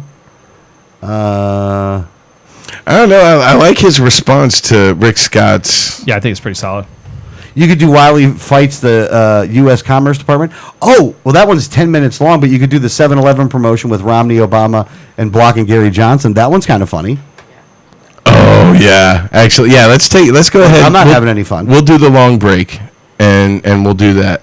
Long break when we come back. We'll do a 10-minute break to play this because this is great. is really funny, This though. is great stuff. Okay, let me Where's get that? it started. Where you got going? I'm starting it. Here we go. This is Liberty Underground with Alex Snicker and Adrian Wiley on the 1787 Radio Network. Welcome back. Hour number 2, Liberty Underground. If you want to call the program, the number is 727-441-3000 or 1-866-826-1340. Or you can listen live at 1787network.com. All right, we teased a little bit in the first hour about the 7-Eleven 7 election plan, where you have Barack Obama and Mitt Romney coffee cups, and it's kind of a promotion by 7-Eleven to vote with your coffee choice. But one of the problems that we, of course, have with that is that there's no Gary Johnson coffee cup. And joining us now from 7-Eleven corporate office is Margaret Chabrise to talk about that. Margaret, thank you for joining us today. Certainly. How are you? Doing quite well. Good. Now, obviously, we are a kind of a libertarian show here, and we were wondering why the decision not to include Libertarian candidate Gary Johnson, considering that he is on the ballot in 48 states. Well, we have done this since 2000 and have elected to do just the cups for the Democrat and the Republican parties. It makes it much simpler. And for those who want to support other candidates or undecided or nonpartisan, they can purchase a green cup. Oh, actually, now see, in the 7-Eleven near my home, which is actually a corporate-owned 7-Eleven, it's the training center in Palm Harbor, Florida, there is no option for a green cup. There is the sure. It's a regular 20-ounce large-size cup. We have 3 large-size cups right now, and through November 6th, the red, the blue, and the green. I got you. Okay, well, actually, I'm holding up you obviously can't see it unless you're listening online, but I'm holding up the coffee cup that I got this morning from 7-Eleven when I went in there, which I do pretty much every day. And it is a red cup. There was no green option in the 20-ounce size. But regardless, I agree with you, there was a third cup option. But having said that, I did ask the store manager there and the corporate representative, who I believe is a corporate trainer, his name was Tom Phillips, that if we could put out some Gary Johnson literature, because you were also selling Barack Obama and Mitt Romney pins and bumper stickers and so on and so forth. But I was told that, no, I couldn't put out any literature for Gary Johnson. Why is that? Well, you would have to go through our corporate marketing department, and you certainly have the option to contact them, and they can discuss it. I got you.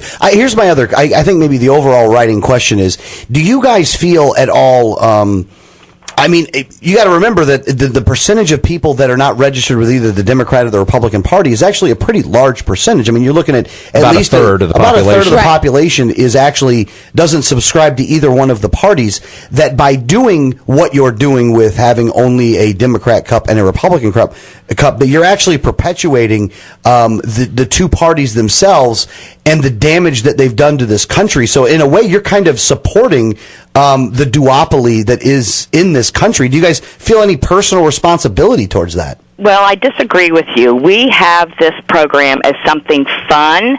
It does engage our customers and guests.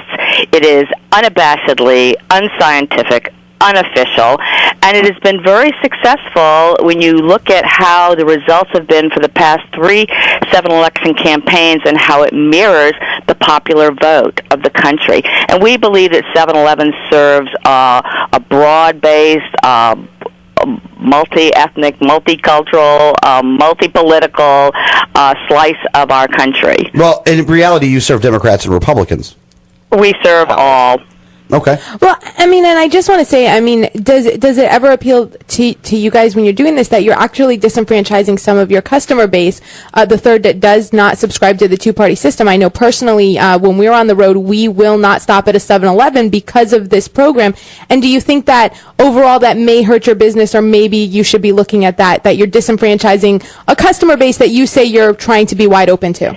We've had very few comments along those lines that have come into our 24/7 800 number, but we constantly look to improve the program every 4 years, and we would certainly consider suggestions, other options, and again, this is something fun. We have engaged our consumers and customers, and they have fun with it.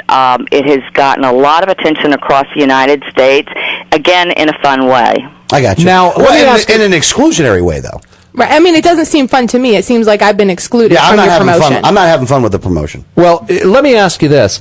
Effectively, 7-Eleven is providing campaign advertising for both the Obama and the Romney campaign. Has anyone in your corporate legal staff looked into the possible FEC violations related to doing that? We have a legal department that overviews all promotions that we do, and we have not heard that there is any problem. Okay, I got you. Well, most of the lawyers are more than likely Democrats or Republicans anyway. So, Right. I guess that's okay. And I guess my final question to you would be this: in knowing that there's that many people that are actually running for political office, and that you guys are only putting cups up for 2, do you personally find a problem with it at all? It's not my position to discuss whether I have a problem with this or not. Again, I'm very supportive of 7-Eleven's campaign. Sure. I think it's fun. A lot of people do engage with it and enjoy it. It's an opportunity, really, to reinforce the importance of voting, no matter what party you support, and again, to invite customers to come in and try our coffee that is a great value, a great taste, and they can serve themselves and prepare it the way they want to for, again, a relatively low price. Now, Margaret, let me ask you a question. I thought that was. Let's say hypothetically, say in the next 48 hours you got 10,000 calls in support of Gary Johnson. Would you consider adding a coffee cup for him, or at least putting? I can't reply to hypothetical questions. Understandable. Fair enough. And also, we understand your position on not taking a personal, given the fact that you're a spokesperson for 7-Eleven, not giving your personal opinion on that. So that's certainly understandable. Anything in closing that you'd like to say about the promotion? Well, I think it would be interesting for your listeners that in Clearwater, Florida, we found that there are 59% of the cups, the political 7 election cups, have been sold for Obama, 41% for Romney, and that compares with a national percentage of 60% Obama, 40% Romney. Now, I find it interesting, though, that you don't include how many of the non-Obama or Romney cups are sold in that. Do you have that number by chance? No, we don't share those numbers Now, or see our that? sales or cup units sold. Now, see, well, that's something I have a problem with. If you came out and said that, 33% were for Romney, 33% were Obama, and 33% were other, that would be more acceptable. But I think the fact that you're excluding even the other coffee cups sold is very telling on the position that you're taking in this. Again, this is a fun program. It's meant to engage, and it does engage many, many customers. And I can certainly appreciate the point you're trying to make.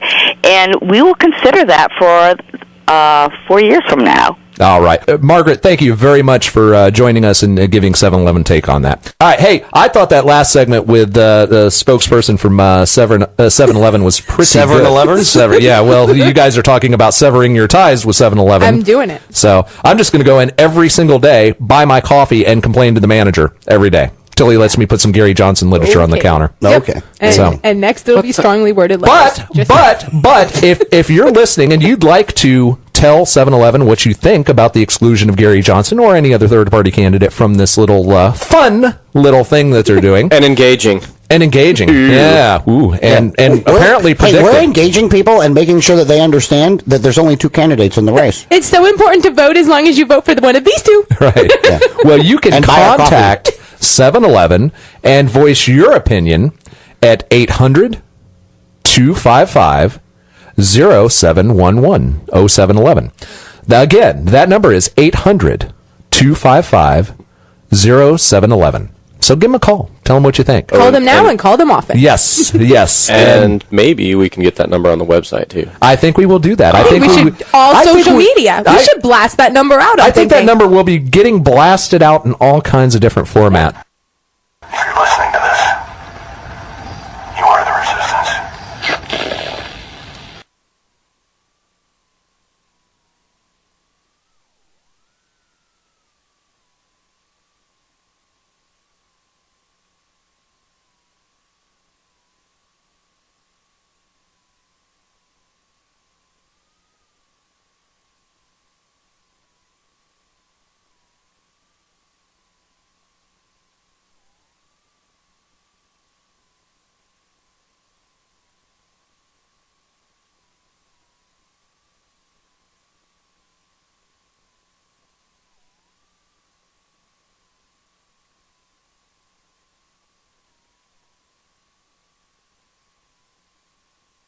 Did we really run over? We did. Ah, crap. I'm sorry, guys.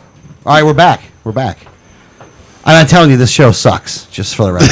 It's totally masturbatory. Yeah, it really is. How long do you think we were off for? I have no idea. Hopefully seconds. Hopefully. Well, at any rate, off the rails. The call number is 1-800-525-4032, 1-800-525-4032. The Speakeasy on YouTube, we'll call it that. I really get close to the mic when I talk. That's another thing. Just for the record. You gotta make love to the mic. You got to get up on it, though. Anything less than that, man, it's not good business. So with Wiley today, we'll do the Wiley thing. Yeah, let's talk about Wiley. So, thank you, sir. So his arraignment was today, but they didn't do it at regular court. They did it at traffic court, and they were willing to waive everything, no jail time, nothing but the $130 fine if he would just plead guilty. Should we preface this with what's going on? Oh yeah, sure. I'm sorry. Adrian Wiley is the Libertarian candidate he's running for governor. But a couple years ago, this happened way before he was even thinking about running for governor, though. He turned in his license to challenge Real ID. Which is what Real ID is. Now, when you got to go to the driver's license office now, you got to turn in all that stuff now. All kinds of extra information and all this stuff you didn't have to do before, but you have to now. They take all that information. Now, I remember if you went there, they scan it all, and they keep it. And they put it in a big, big database that every law enforcement agency and every alphabet organization in the country can look at.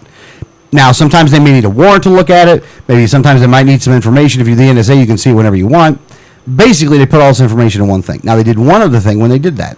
They took a facial recognition scan of your face. So that means that all the cameras around can know exactly who you are within a second.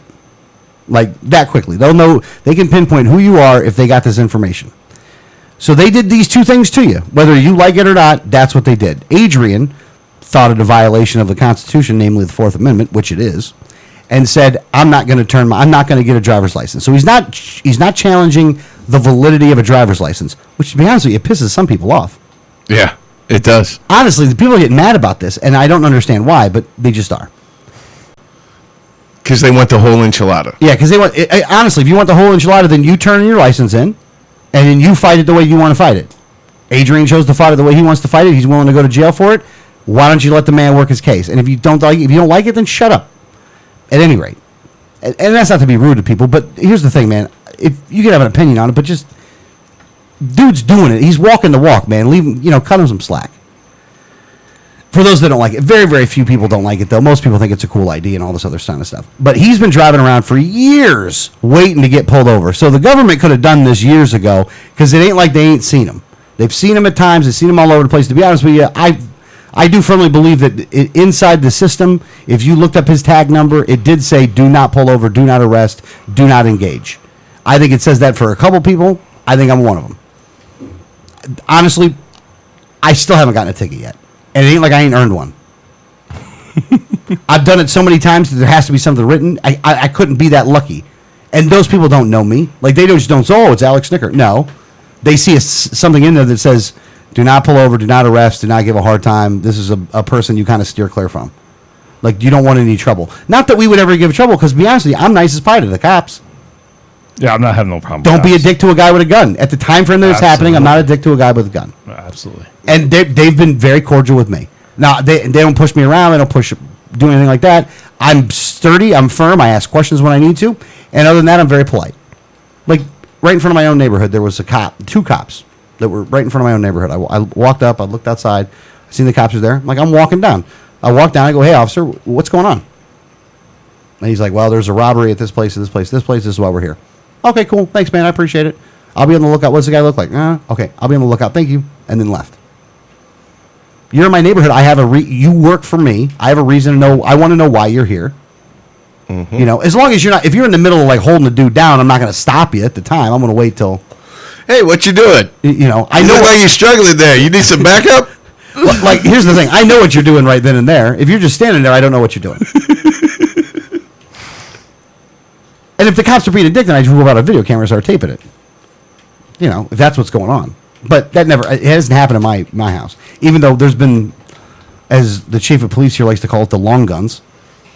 were here, which was funny. For the guy, then the Vets Village guy, the squatter.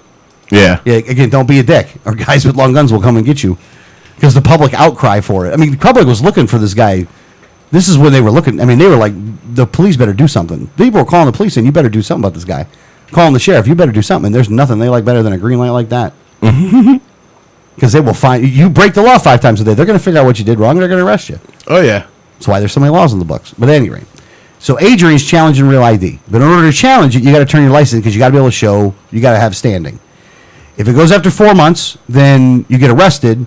But in between the 4 months, you just get a ticket, and then you can try to challenge it. But you're not going to be able to get very far with it. You have standing, but not really. They're not going to throw you in jail for it. And you don't get a jury trial; you get a judge. Right. So he fought it the first time. They brought him to court, and then they just made him pay the fine. But they said that he did not prove that beyond a reasonable doubt that the law is unconstitutional. But that's when you take it to the appeals court anyway. That's what you're supposed to do there. So that didn't work. He wasn't gonna pay the extra money to go to the appeals court this time. So he's like, I'm just gonna have to try to get a jury trial on this thing. So I'm just gonna keep driving without a license. And for years, drove without a license, no problem at all. Says he's gonna run for governor. Been running for a while. They never messed with him yet. He got invited to the debates. He gets arrested. He was also messing with Jack Latvala. I'm not saying Jack Latvala ain't got the power to get you arrested anyway. Both of which he wants anyway, so it's not like it's a bad thing. I got my own conspiracy theory. Hold on, sorry, I got to interrupt here. Please. Okay. Go on, Jack. Go get him. Get him. We talked about Adrian and his encounter with Jack Latvala in the halls of the Capitol building in Tallahassee. For those who don't know, basically, Adrian is a constituent of Jack Latvala. He was in Tallahassee. He encountered him in the halls. He confronted him about some changes to Stand Your Ground. Politely. Jack Latvala became a dick about it.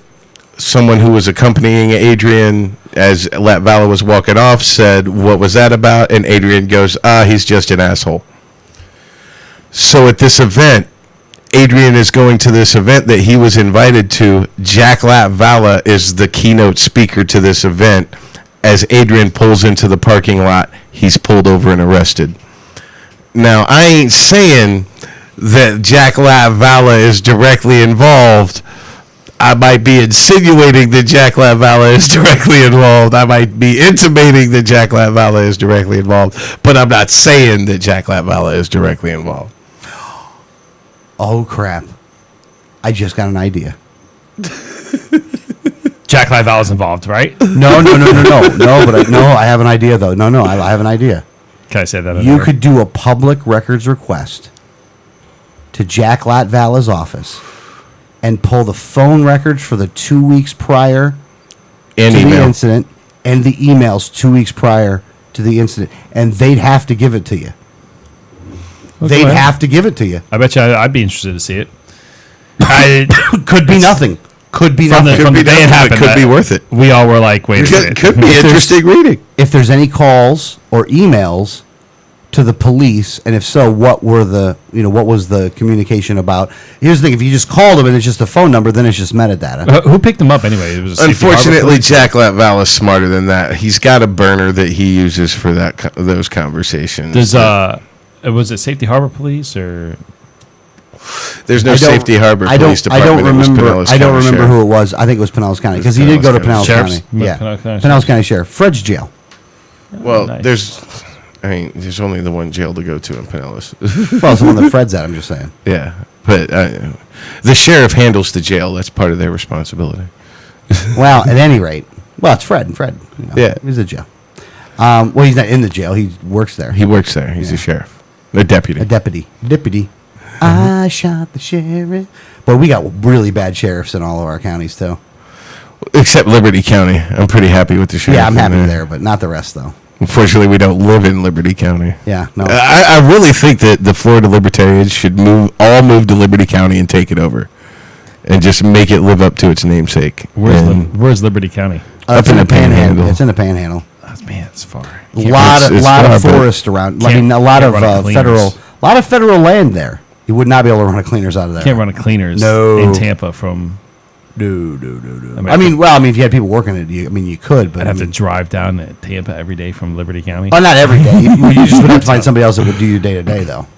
Gonna have to telecommute. Well, you're just not going to be able to. It's just a long ways away. Buy a damn helicopter. What you could do is you could buy land up there. Yeah, buy land, set up our utopian libertarian society, man. Well, I don't even think you'd find a utopian society on there, just considering that half the county's federal land anyway. Yeah, well. Half the county's owned by the damn feds. There we go. We move to Liberty County and we take up the fight to take the land back from the feds. Not a bad idea. Hey, we're all members of the militia, according to Adrian. Well, honestly, if Adrian wins the governorship, that was my understanding before I ever met or heard of Adrian. So I never knew until I met Adrian. Actually, that's what I was taught. That was what my understanding was: is every able-bodied man in the country is a member of the militia. Well, I think it's the state. It's the Florida state constitutions. I guess each state has their own constitution. I grew up in Indiana, so I'm speaking in a more general term. I'm speaking kind of as a U.S. citizen. Like every one of us, all of us are militia.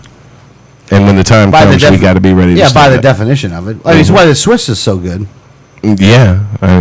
Again, it's a little too authoritarian. Yeah, you've got the required service and everything that goes along with it. Everybody's got a gun. Yeah, they're given the gun. Issued by the state. The Swiss Army gun. Much better than the Swiss Army knife. The Swiss Army knife's handy, but when you fight as much as the Swiss Army does, then you need a knife that opens wide. Lowest crime rate in the world. That's what I never understood about the left. Does that Swiss Army? Because they're all issued fucking guns. Yeah. Does that Swiss Army knife have a cell phone to call the U.S. government for help? Well, no, they don't need it. Help. Well, see, part of it is they live at the top of the mountains. No one attacks them. They're like, the we gotta first, go all the way up there to attack them. Are you kidding me? The first thing you learned in battle strategy is take the high ground. They live at the top of a mountain.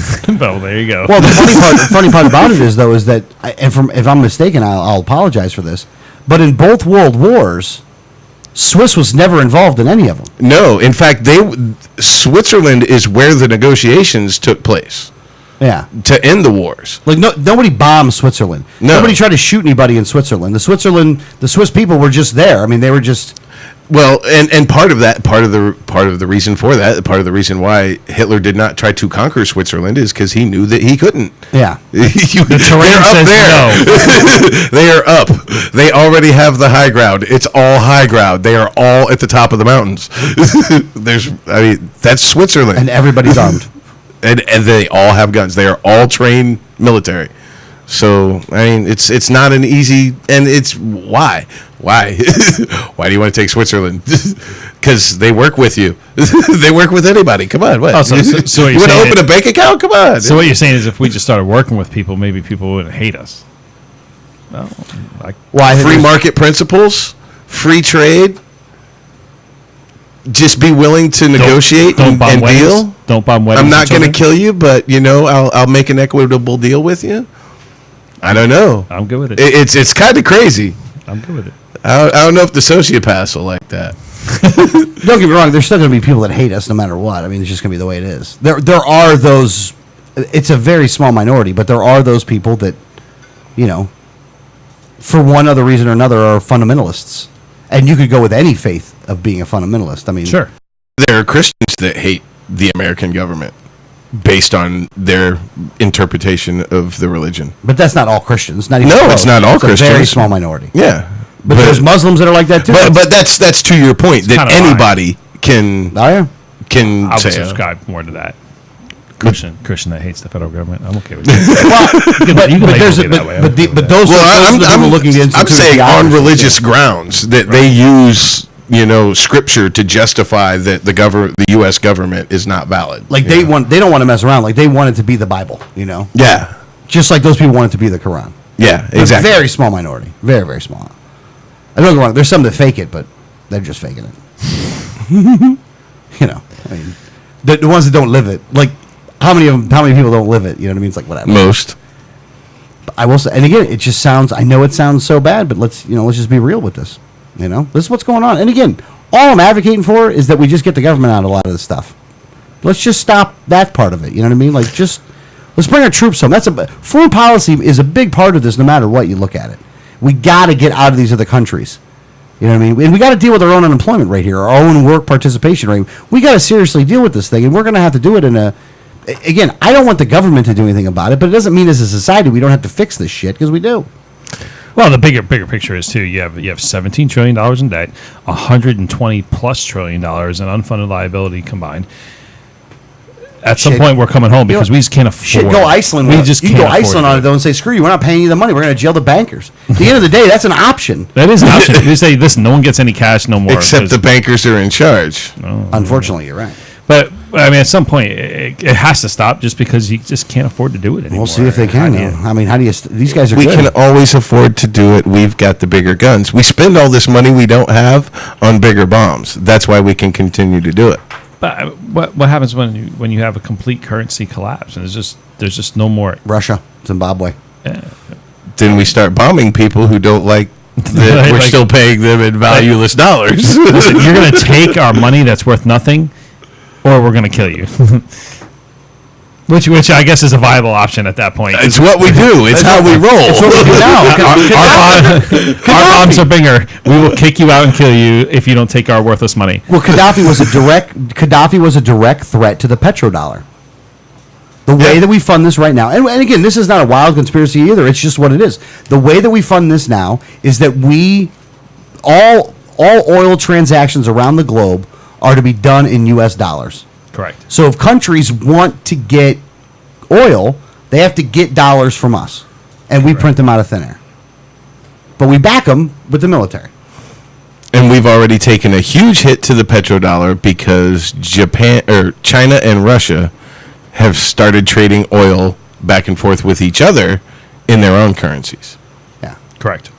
So two of the largest markets in the world are no longer exchanging oil with each other with our dollar.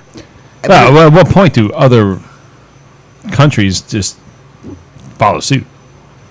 It'll happen. Well, when they make alliances with those countries, because you either have their support, because we're not going to bomb the shit out of Russia or China, but if you're a little country like Iraq or Grenada or any other little peon country, Libya, I mean, anybody smaller than China or Russia, then we'll bomb the shit out of you. So you align with them, or you do as you're told. And we'll put you in line if you don't do as you're told. Well, and we'll give you money. We'll pay you. Oh, yeah. It's not a bad deal. Yeah, we really haven't learned the lesson that we can't buy friends in the Middle East. We'll still pay. We will still pay. We've been paying for a long time. We give a lot of money in there too. I mean, look, that's the problem. Is you look at national interest now, and it all happened because of energy, because of oil. But here's the thing: we found enough here. Getting energy independent is another big key to this whole thing. Oh, absolutely. I don't know. It has to be. You're gonna have to get the oil from somewhere, or an alternative. Energy independence is a big part of it. It's not the key, though, because we have to stop dependence on government before we stop before dependence on any other energy sources. Well, you know what it is. You got to get the government control out of the energy sector. Yeah, that's the problem. It doesn't matter what energy we shift to if the government still has control over it and still gets to determine who gets to play and who doesn't. That's why I hope solar works. Well, it's not there yet, but it's getting closer. What I hope works is that we're able to make solar technology out of more available resources. Very true. Very true. To where it becomes a more consumer-driven technology, and you want to get the price down. Yeah, and the quantity's up. Remember the early days of personal computers where it was $5,000 entry point to get a computer in your house? Yeah. And this was when $5,000 was a real lot of money. This is when the dollar was worth a lot more. And the dollar's worth a lot less, and you don't pay $5,000 now for a computer. And in fact, your phone is more powerful than those computers were. Your phone 10 times over. Dude, if you paid if you paid $5,000 for a computer, you can hack some shit. Like, you got a pretty powerful ass computer right now. You could hack some shit, or you could run like 7 versions of World of Warcraft at the same time, so you can You're running a so lot you of can shit. still not get laid. Yeah. So you can still, and then go on a killing spree. Kill 2 people with a gun, 2 people with a knife, and 2 people with a car, if I'm not mistaken. But it's all the gun's fault. It's the NRA and craven politicians. Yeah. All right. You know what, man? I really got to get to California to find out what kind of shit they're smoking over there. Because it sounds like some good shit if that's your fucking rationale when you're fucking getting into this. And they do it for your kids dead, too. Like, what are you thinking? But at any rate, we talked about that before. That was last week's mystery. Veronica's got. Yeah, and I didn't get to weigh in on this last week, so I'm doing it now. Do it. No one is addressing the actual reality of the situation that he is deflecting and diverting attention away from the public's natural reaction of looking at him and being like, oh, you're the assistant director of the Hunger Games and your kid went psycho? Oh, there you Okay. go. I can't say there's not a correlation there. Yeah. There's Your kid's crazy, and you happen to be the biggest guy in crazy. it's shady shit, man. It's a shite state. So of do you think affairs. there's a correlation? You think there's a correlation between the violence in the show and what he did? No, what I'm saying is that the American public's natural reaction to these things is to be like, oh, it's the desensitizing the youth to violence and blah, blah, blah. Well, yeah. And Whoever's got their agenda, they're going to try to put that agenda out there. The gun guy went with the gun agenda. The violence on TV went with the violence on TV agenda. I mean, neither one of them is true. The guy was just a crazy psychopath kid that parents neglected. I mean, well, yeah. his parents neglected him. I mean, It's that's a- what it was. He was crying for help. Look, if you're going to put out a video that says in an hour I'm going to go kill some people, as the police, maybe you might want to check that out. And you're not snooping on the man. You subscribe to his channel. Yeah, quite frankly, I'm going to say this, and I'm going to preface it with this. If that was my son, I would know that it was all my fault. Yeah. And quite frankly, this is his father's fault. Yeah. His father did not give him the perspective of what being a man is, to where he was so fucked up in the head that he thought that getting laid and having the approval of the hottest girls was what was most important in life. Right. And quite frankly, that is the father's job, to give his son the perspective to understand what life is about. There's way more to life than hot girls and money. The role that I see my job as a father is to prepare my son for life on his own. It's not to be his friend. It's not to be, the shoulder to cry on or whatever. It's to prepare him for life on his own. If he does not have a realistic perspective on women and relationships and all of that, and thinks that it's okay to go shoot people because I've never got laid, the dad failed somewhere. Seriously. He wasn't around. I mean, I don't know. I personally don't know, but it sounds like he wasn't around from all the accounts there. And here's the thing. Look, there's still easy stopping points here. Again, take him to the strip club. Get him a hooker. You knew the kid wasn't getting laid. Get him a damn hooker. You got the money for it. You're in California.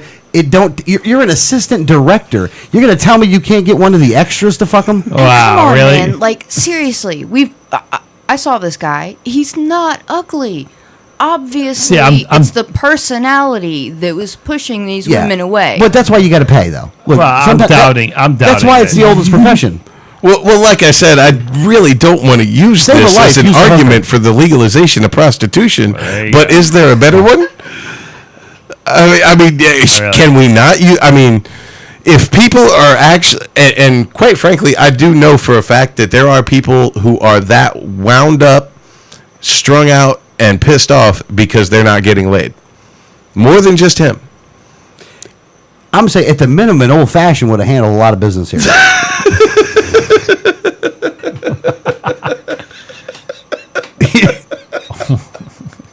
It really would have, though. I love that term, and I think we got to give a prize to whoever calls in and tells us what that means. An old-fashioned.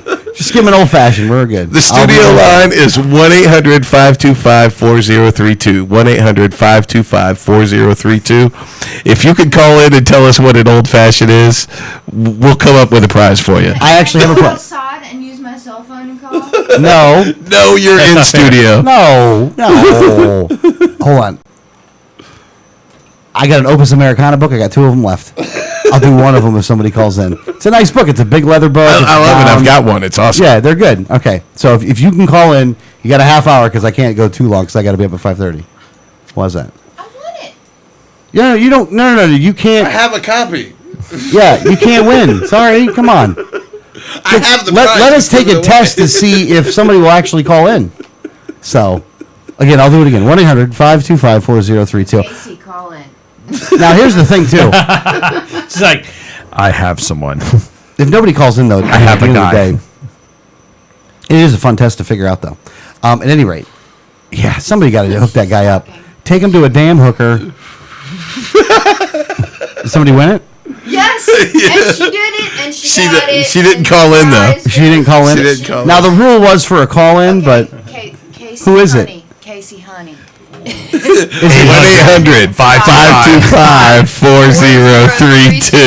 1-800-525-4032. yeah, she got to call in, man. Sorry. That's the rules. You gotta call in so we can have another copy. You're getting a warehouse full of them. I know. So, at any rate. But, look, that could have happened, too. And I'm surprised that if I failed as a father and really did not get my son adjusted enough for life, when he turns 18, it's hooker time. It is hooker time, man. I'm taking him myself. We're going to have a good time. I'm just gonna teach him game before then. I mean, But I'm saying if I fail, I'll do that. I'm teaching him how to play guitar. I mean, come on. That'll get you the girls. I mean, you got to give him. You got to teach your son skills. There are certain skills that, as a father, you are responsible for teaching your son. You got to teach him how to build a fire.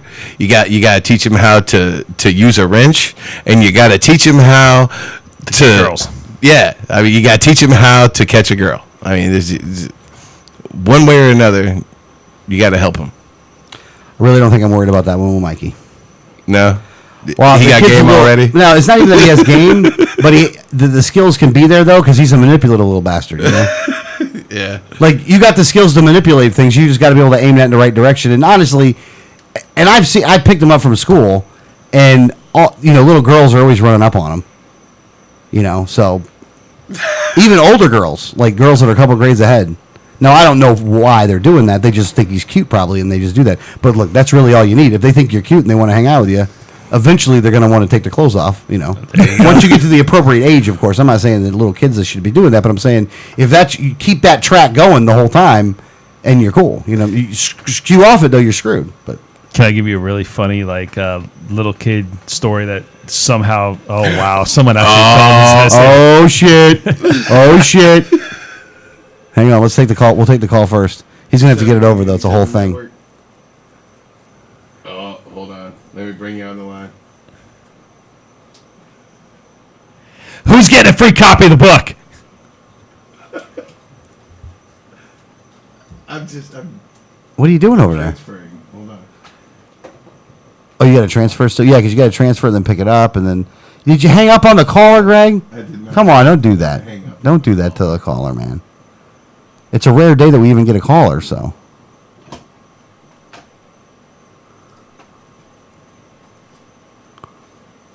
All right, Oh, here we go. Hello, caller, you're on the line. Hello?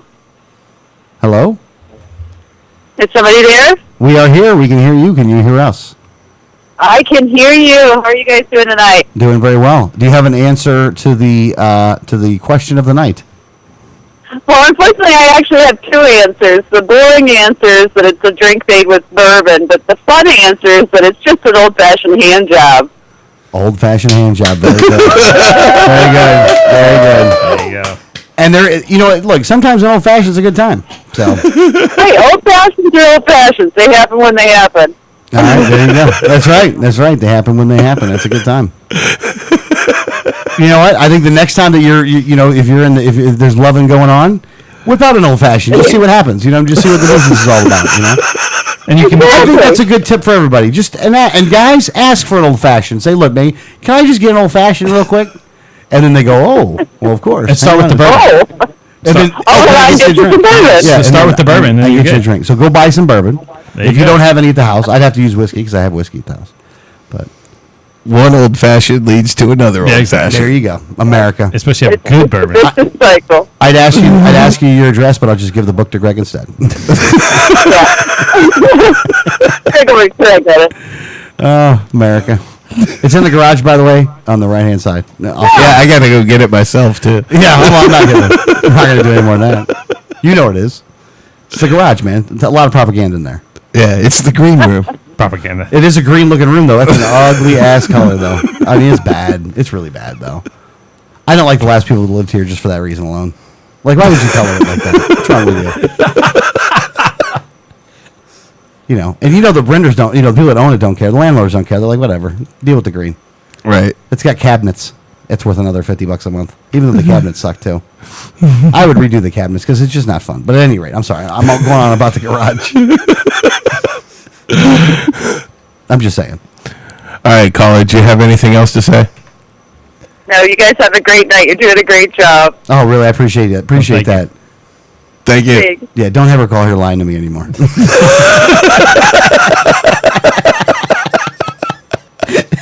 I appreciate if we're doing a good job, then that's cool. But I don't think so. I think you're just being nice. I think you're lying. I think you're just happy you got free stuff. I'm the one that got the free stuff. I know, it was all for her, so she could walk out of here with it. Hey, there you go. There you go. Did you see the? And again, this is going to sound weird. Oh, did we get to what happened with Wiley? By the way, did we even finish that part? Yeah, well, I think we need to get back to that.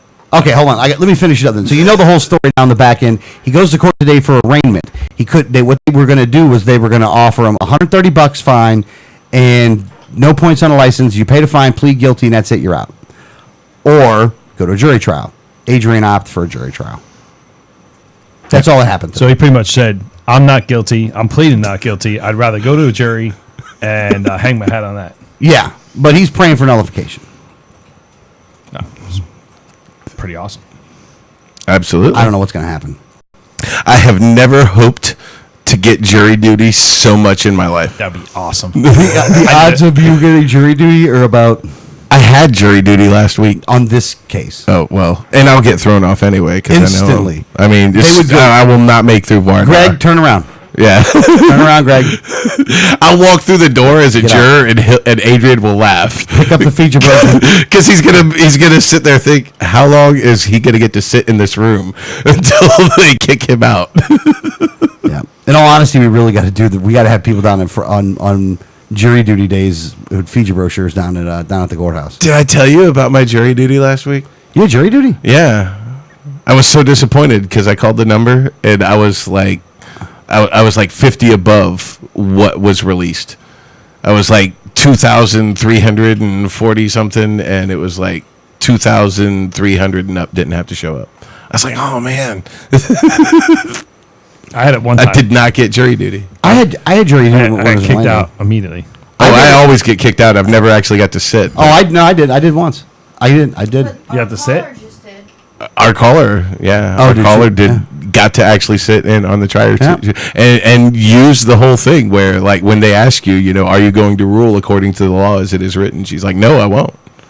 And they're like, well, why not? Well, because if it's an unjust law, I can't agree with it. I can't abide with it. That's not what I'm here for. They're like, well, this is a matter of domestic violence. Is that going to be okay? And she's like, oh yeah, okay, that's fine. It wasn't like somebody smoking pot or anything. They had a dude. I had a dude. They charged with assault. We ended up having him not guilty Yeah. because it was a fight. It was just a fight. Both they were both going at it. Assault wasn't required. Right. I think they were surprised they got off, but I was like, not guilty. I'm not changing. Yeah. Well, I kind of take the Doug Stanhope philosophy towards jury duty. Whatever it is, not guilty. If it's a victimless crime, if it's something that's none of our goddamn business, not guilty. And the more guilty they are, the funnier it is when you go, not guilty. Yeah. No. Well, definitely with a victimless crime, I think you got to go not guilty. But I think if there's a victim, if they can prove that the person did it, then guilty verdict is, I'd go with the guilt because they infringe on the rights of somebody else. Oh yeah, You know what I mean? Murder, it's a- theft, rape, those kind of things. Fight at a bar. If now if I think the person's getting railroaded, then not guilty. But if I don't think they're getting railroaded, if I think they prove their case, guilty. You got to prove your case though. You can't just walk in there and say it. But a lot of these places they can prove the case, man. Like you did it. Right. You did that shit. All right. You wrote a note and said you did it. You admit to writing a note. You put it on YouTube, and an hour before you went ahead and did it. Yeah. No, luckily those guys normally get killed anyway, though. Yeah. I'm glad when they die, though. Quick. If you lose it and start shooting people, you got to just die quick, man. Don't drag this shit out, man. Just somebody shoot him. No, 50 grand a year over 17 years, please. Well, no. That's why. Look, that's why I want to arm society right there in and of itself. Because if somebody gets loony and starts shooting people, then you got to kill that person. So, are you a supporter of the death penalty? Ooh, tough As question. a libertarian, do you support the death penalty? Because as a libertarian, I do not support the death penalty.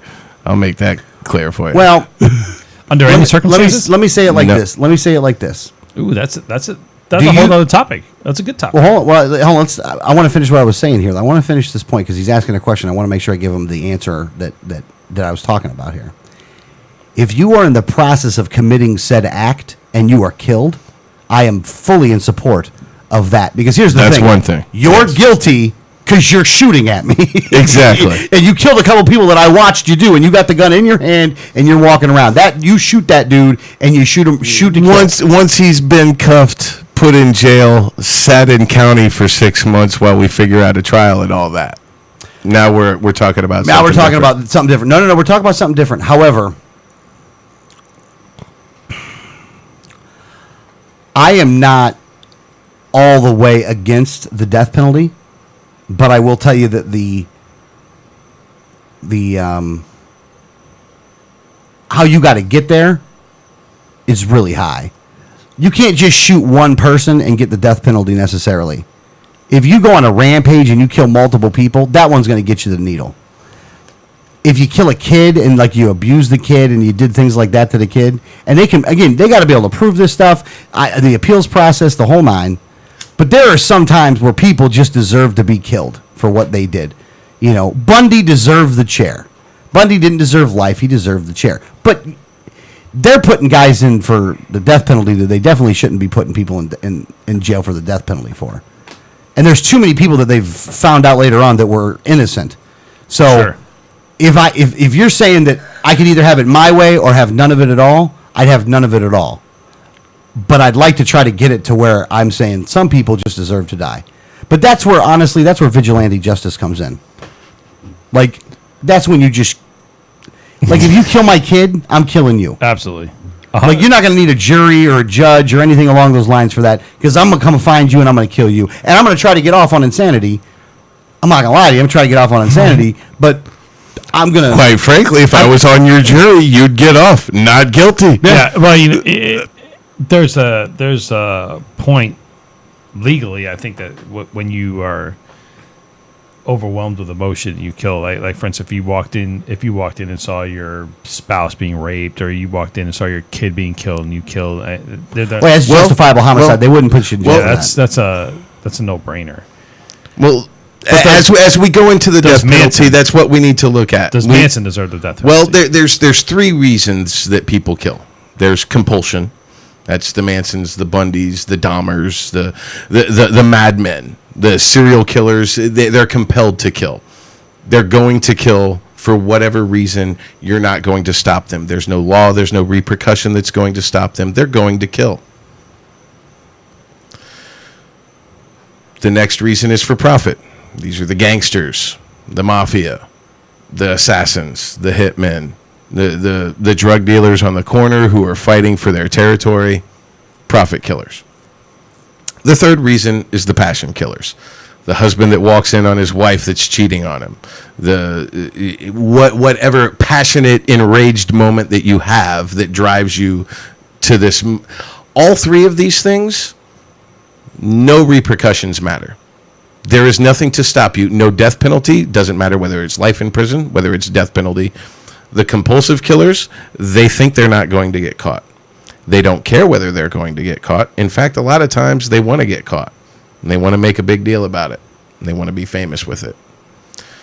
The profit killers, the mafia, the gangsters, they don't think they're going to be caught. They think they're too slick. They think they're bigger than that, and they're going to try and pay their way off. And it doesn't matter. The passion killers, you're not thinking. Right. You're in the moment, and you're not thinking repercussions at this point. So the death penalty, whether it's death penalty or life in prison, it doesn't matter. It doesn't stop people from killing. The repercussions and the consequences of killing someone doesn't matter. It doesn't stop people from killing. Laws keep honest people honest and give you a grounds for how you're going to punish the people who aren't. It's really how it works. So we know the reasons why people kill. We know that repercussions aren't going to stop them. As a libertarian, I cannot give the government justification for killing anyone. I will not give them that power. Certainly not their own citizens. Because, first of all, if they ever kill anyone who is innocent, if murder is the killing of an innocent person, and they ever kill anyone who is innocent, and you condone the death penalty, then you are condoning murder, and you are condoning the killing of innocent people. But you're also not stopping it, because when you look at a place like Texas, where they have the death penalty and the highest rate of using the death penalty, they also have some of the highest murder rates in their cities. So it doesn't really seem to be solving the problem. But it does give the government a means to kill their own citizens. And I think that's the most important thing as libertarians that we need to look at, is the power that we're handing to the government. And the purist libertarians can kind of gig us on this, because if you're going to give them the power to kill their own citizens, what other power are you going to give them? And what power can you justifiably say they can't have? Well, here's the thing, though. You can have somebody killed for something that you would be justified in killing someone for in the time of action. Here's the thing. We already talked in the first hour about how people are shady. People are cruel and nasty, and there are sociopaths, and there's some out there. There's also some good people. We got to make sure we mention that part. Here's an example. Wiley's running for governor. Yeah. Wiley becomes a threat. Wiley could potentially win governor. Yeah. Well, there are such things as professional assassins and professional hitmen, and such people are out there being paid to do things, and quite often what they're paid to do is either make it look like an accident or make it look like someone else did it. And it would be quite possible for Adrian to be put in a position where, if he was a true threat to the political establishment, that someone for a nominal amount of money, certainly less than an election, could pay a professional killer to put him in the position where he looked like he killed someone, maybe even his own wife. And then Adrian's in jail, and Adrian's prosecuted, and all the evidence points at him, and he's convicted of first-degree murder, and now the death penalty is on his head. So now we see how easily people in power can use government power to kill its own citizens to keep themselves in power. Doesn't caging him stop him as well, though? Caging him would stop him, but caging him wouldn't silence him. Put him in solitary confinement. Reporters can still come in. We still have this free press thing that really is a problem, and we try and stop it as often as we can. But I'm saying that's what they're doing now. Sometimes these pesky reporters get in our way. Look, so here's the thing. Frankly, a lot of times it's easier to kill people or set them up. I understand, but I'm saying the bar would be set so high that it would be set higher even than that, though. See, the thing is, but I understand your point on this, though. Like I said, if I could go and we'd say we're not going to do that anymore because you guys have proven that you can't really handle this shit, then I'm cool with that. That's what we're going to do. I feel bad, though, because there's a whole lot of politicians I'd like to hang, and you're going to kind of freaking strap my hands back on this one. There you go. Here's the thing. I'm all for a French-style revolution in this country, by the way. I think you grab these guys out. Go Iceland on their ass. I'm talking about legal means. What you're talking about is subverting legal means. And when we're pulling a revolution and hanging politicians, we're not talking about law anymore. But what about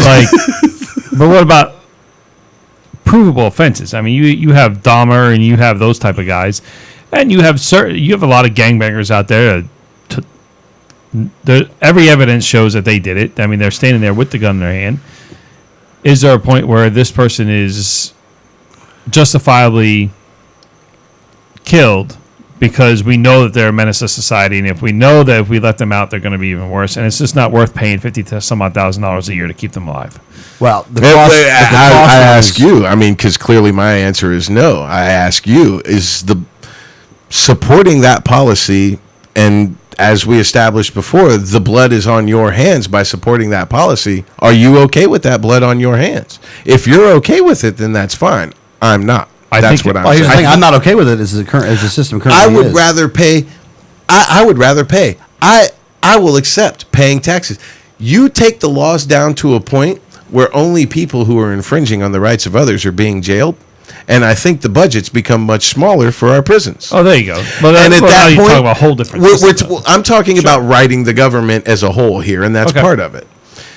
And if we're not jailing people for stupid shit, and we're jailing them for infringing on the rights of others, then we don't have overcrowded prisons. And I quite frankly don't have a problem with paying for this guy's 3 hots and a cot for life, because the whole reason he's getting thrown in that cage is because he was killing people.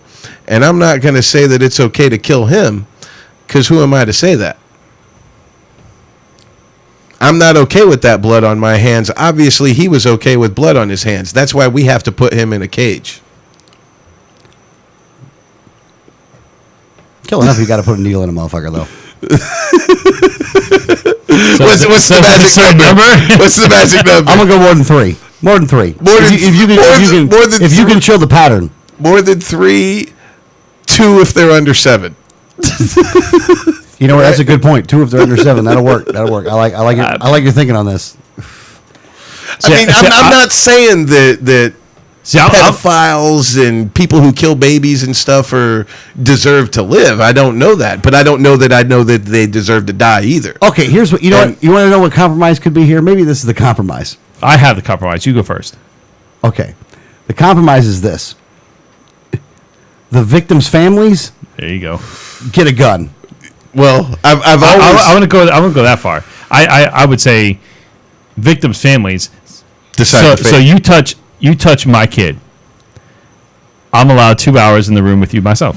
Yeah, well. You live, you die, you walk out, you're done. If you walk out broken, then you manage to get out alive. I mean, don't get me wrong, you got to be proven that you did it, but that would almost be like eyewitness, like they'd have to have seen it.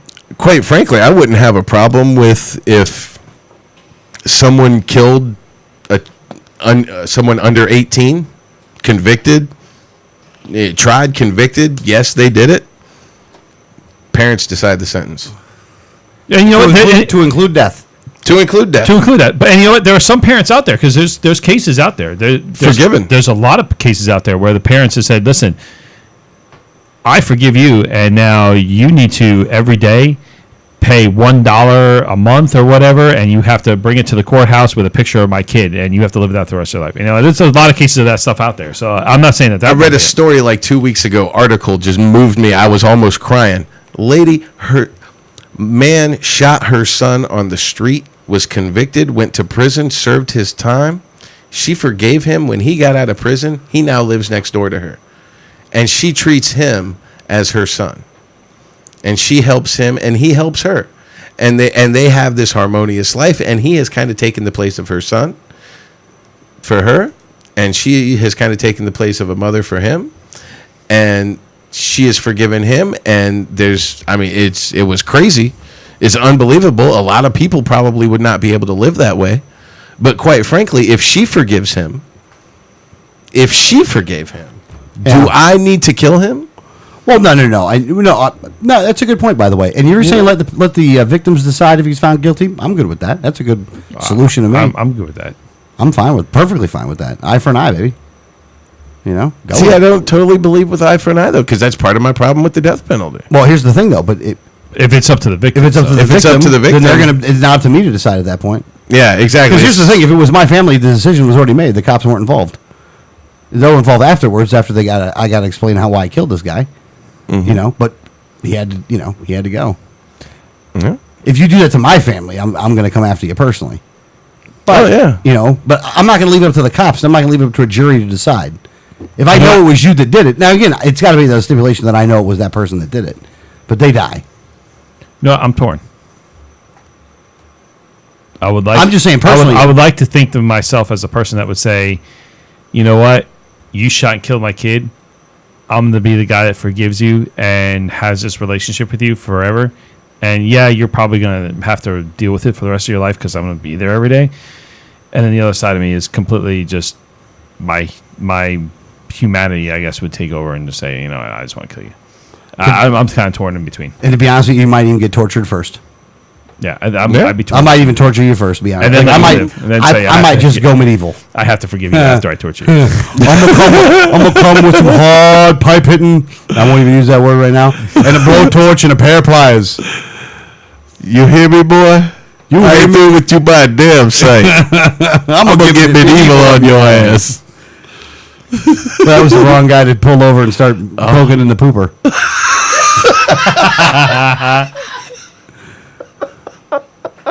Oh my god. You know, I'm just. Does Marcellus Wallace look like a bitch? Yeah, well, he did there.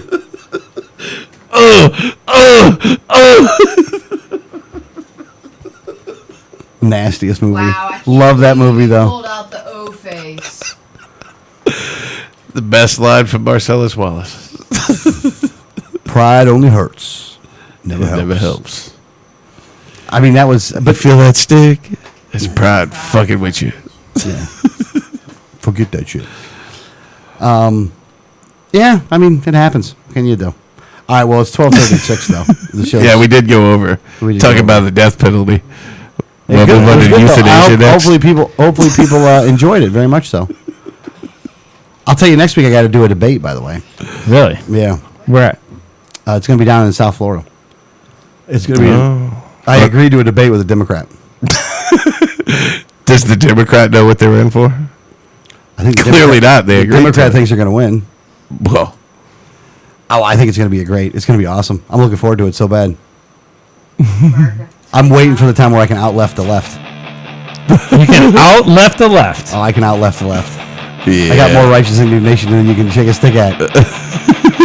I love it. Wow. You can totally out-left the left now. I'm that powerful.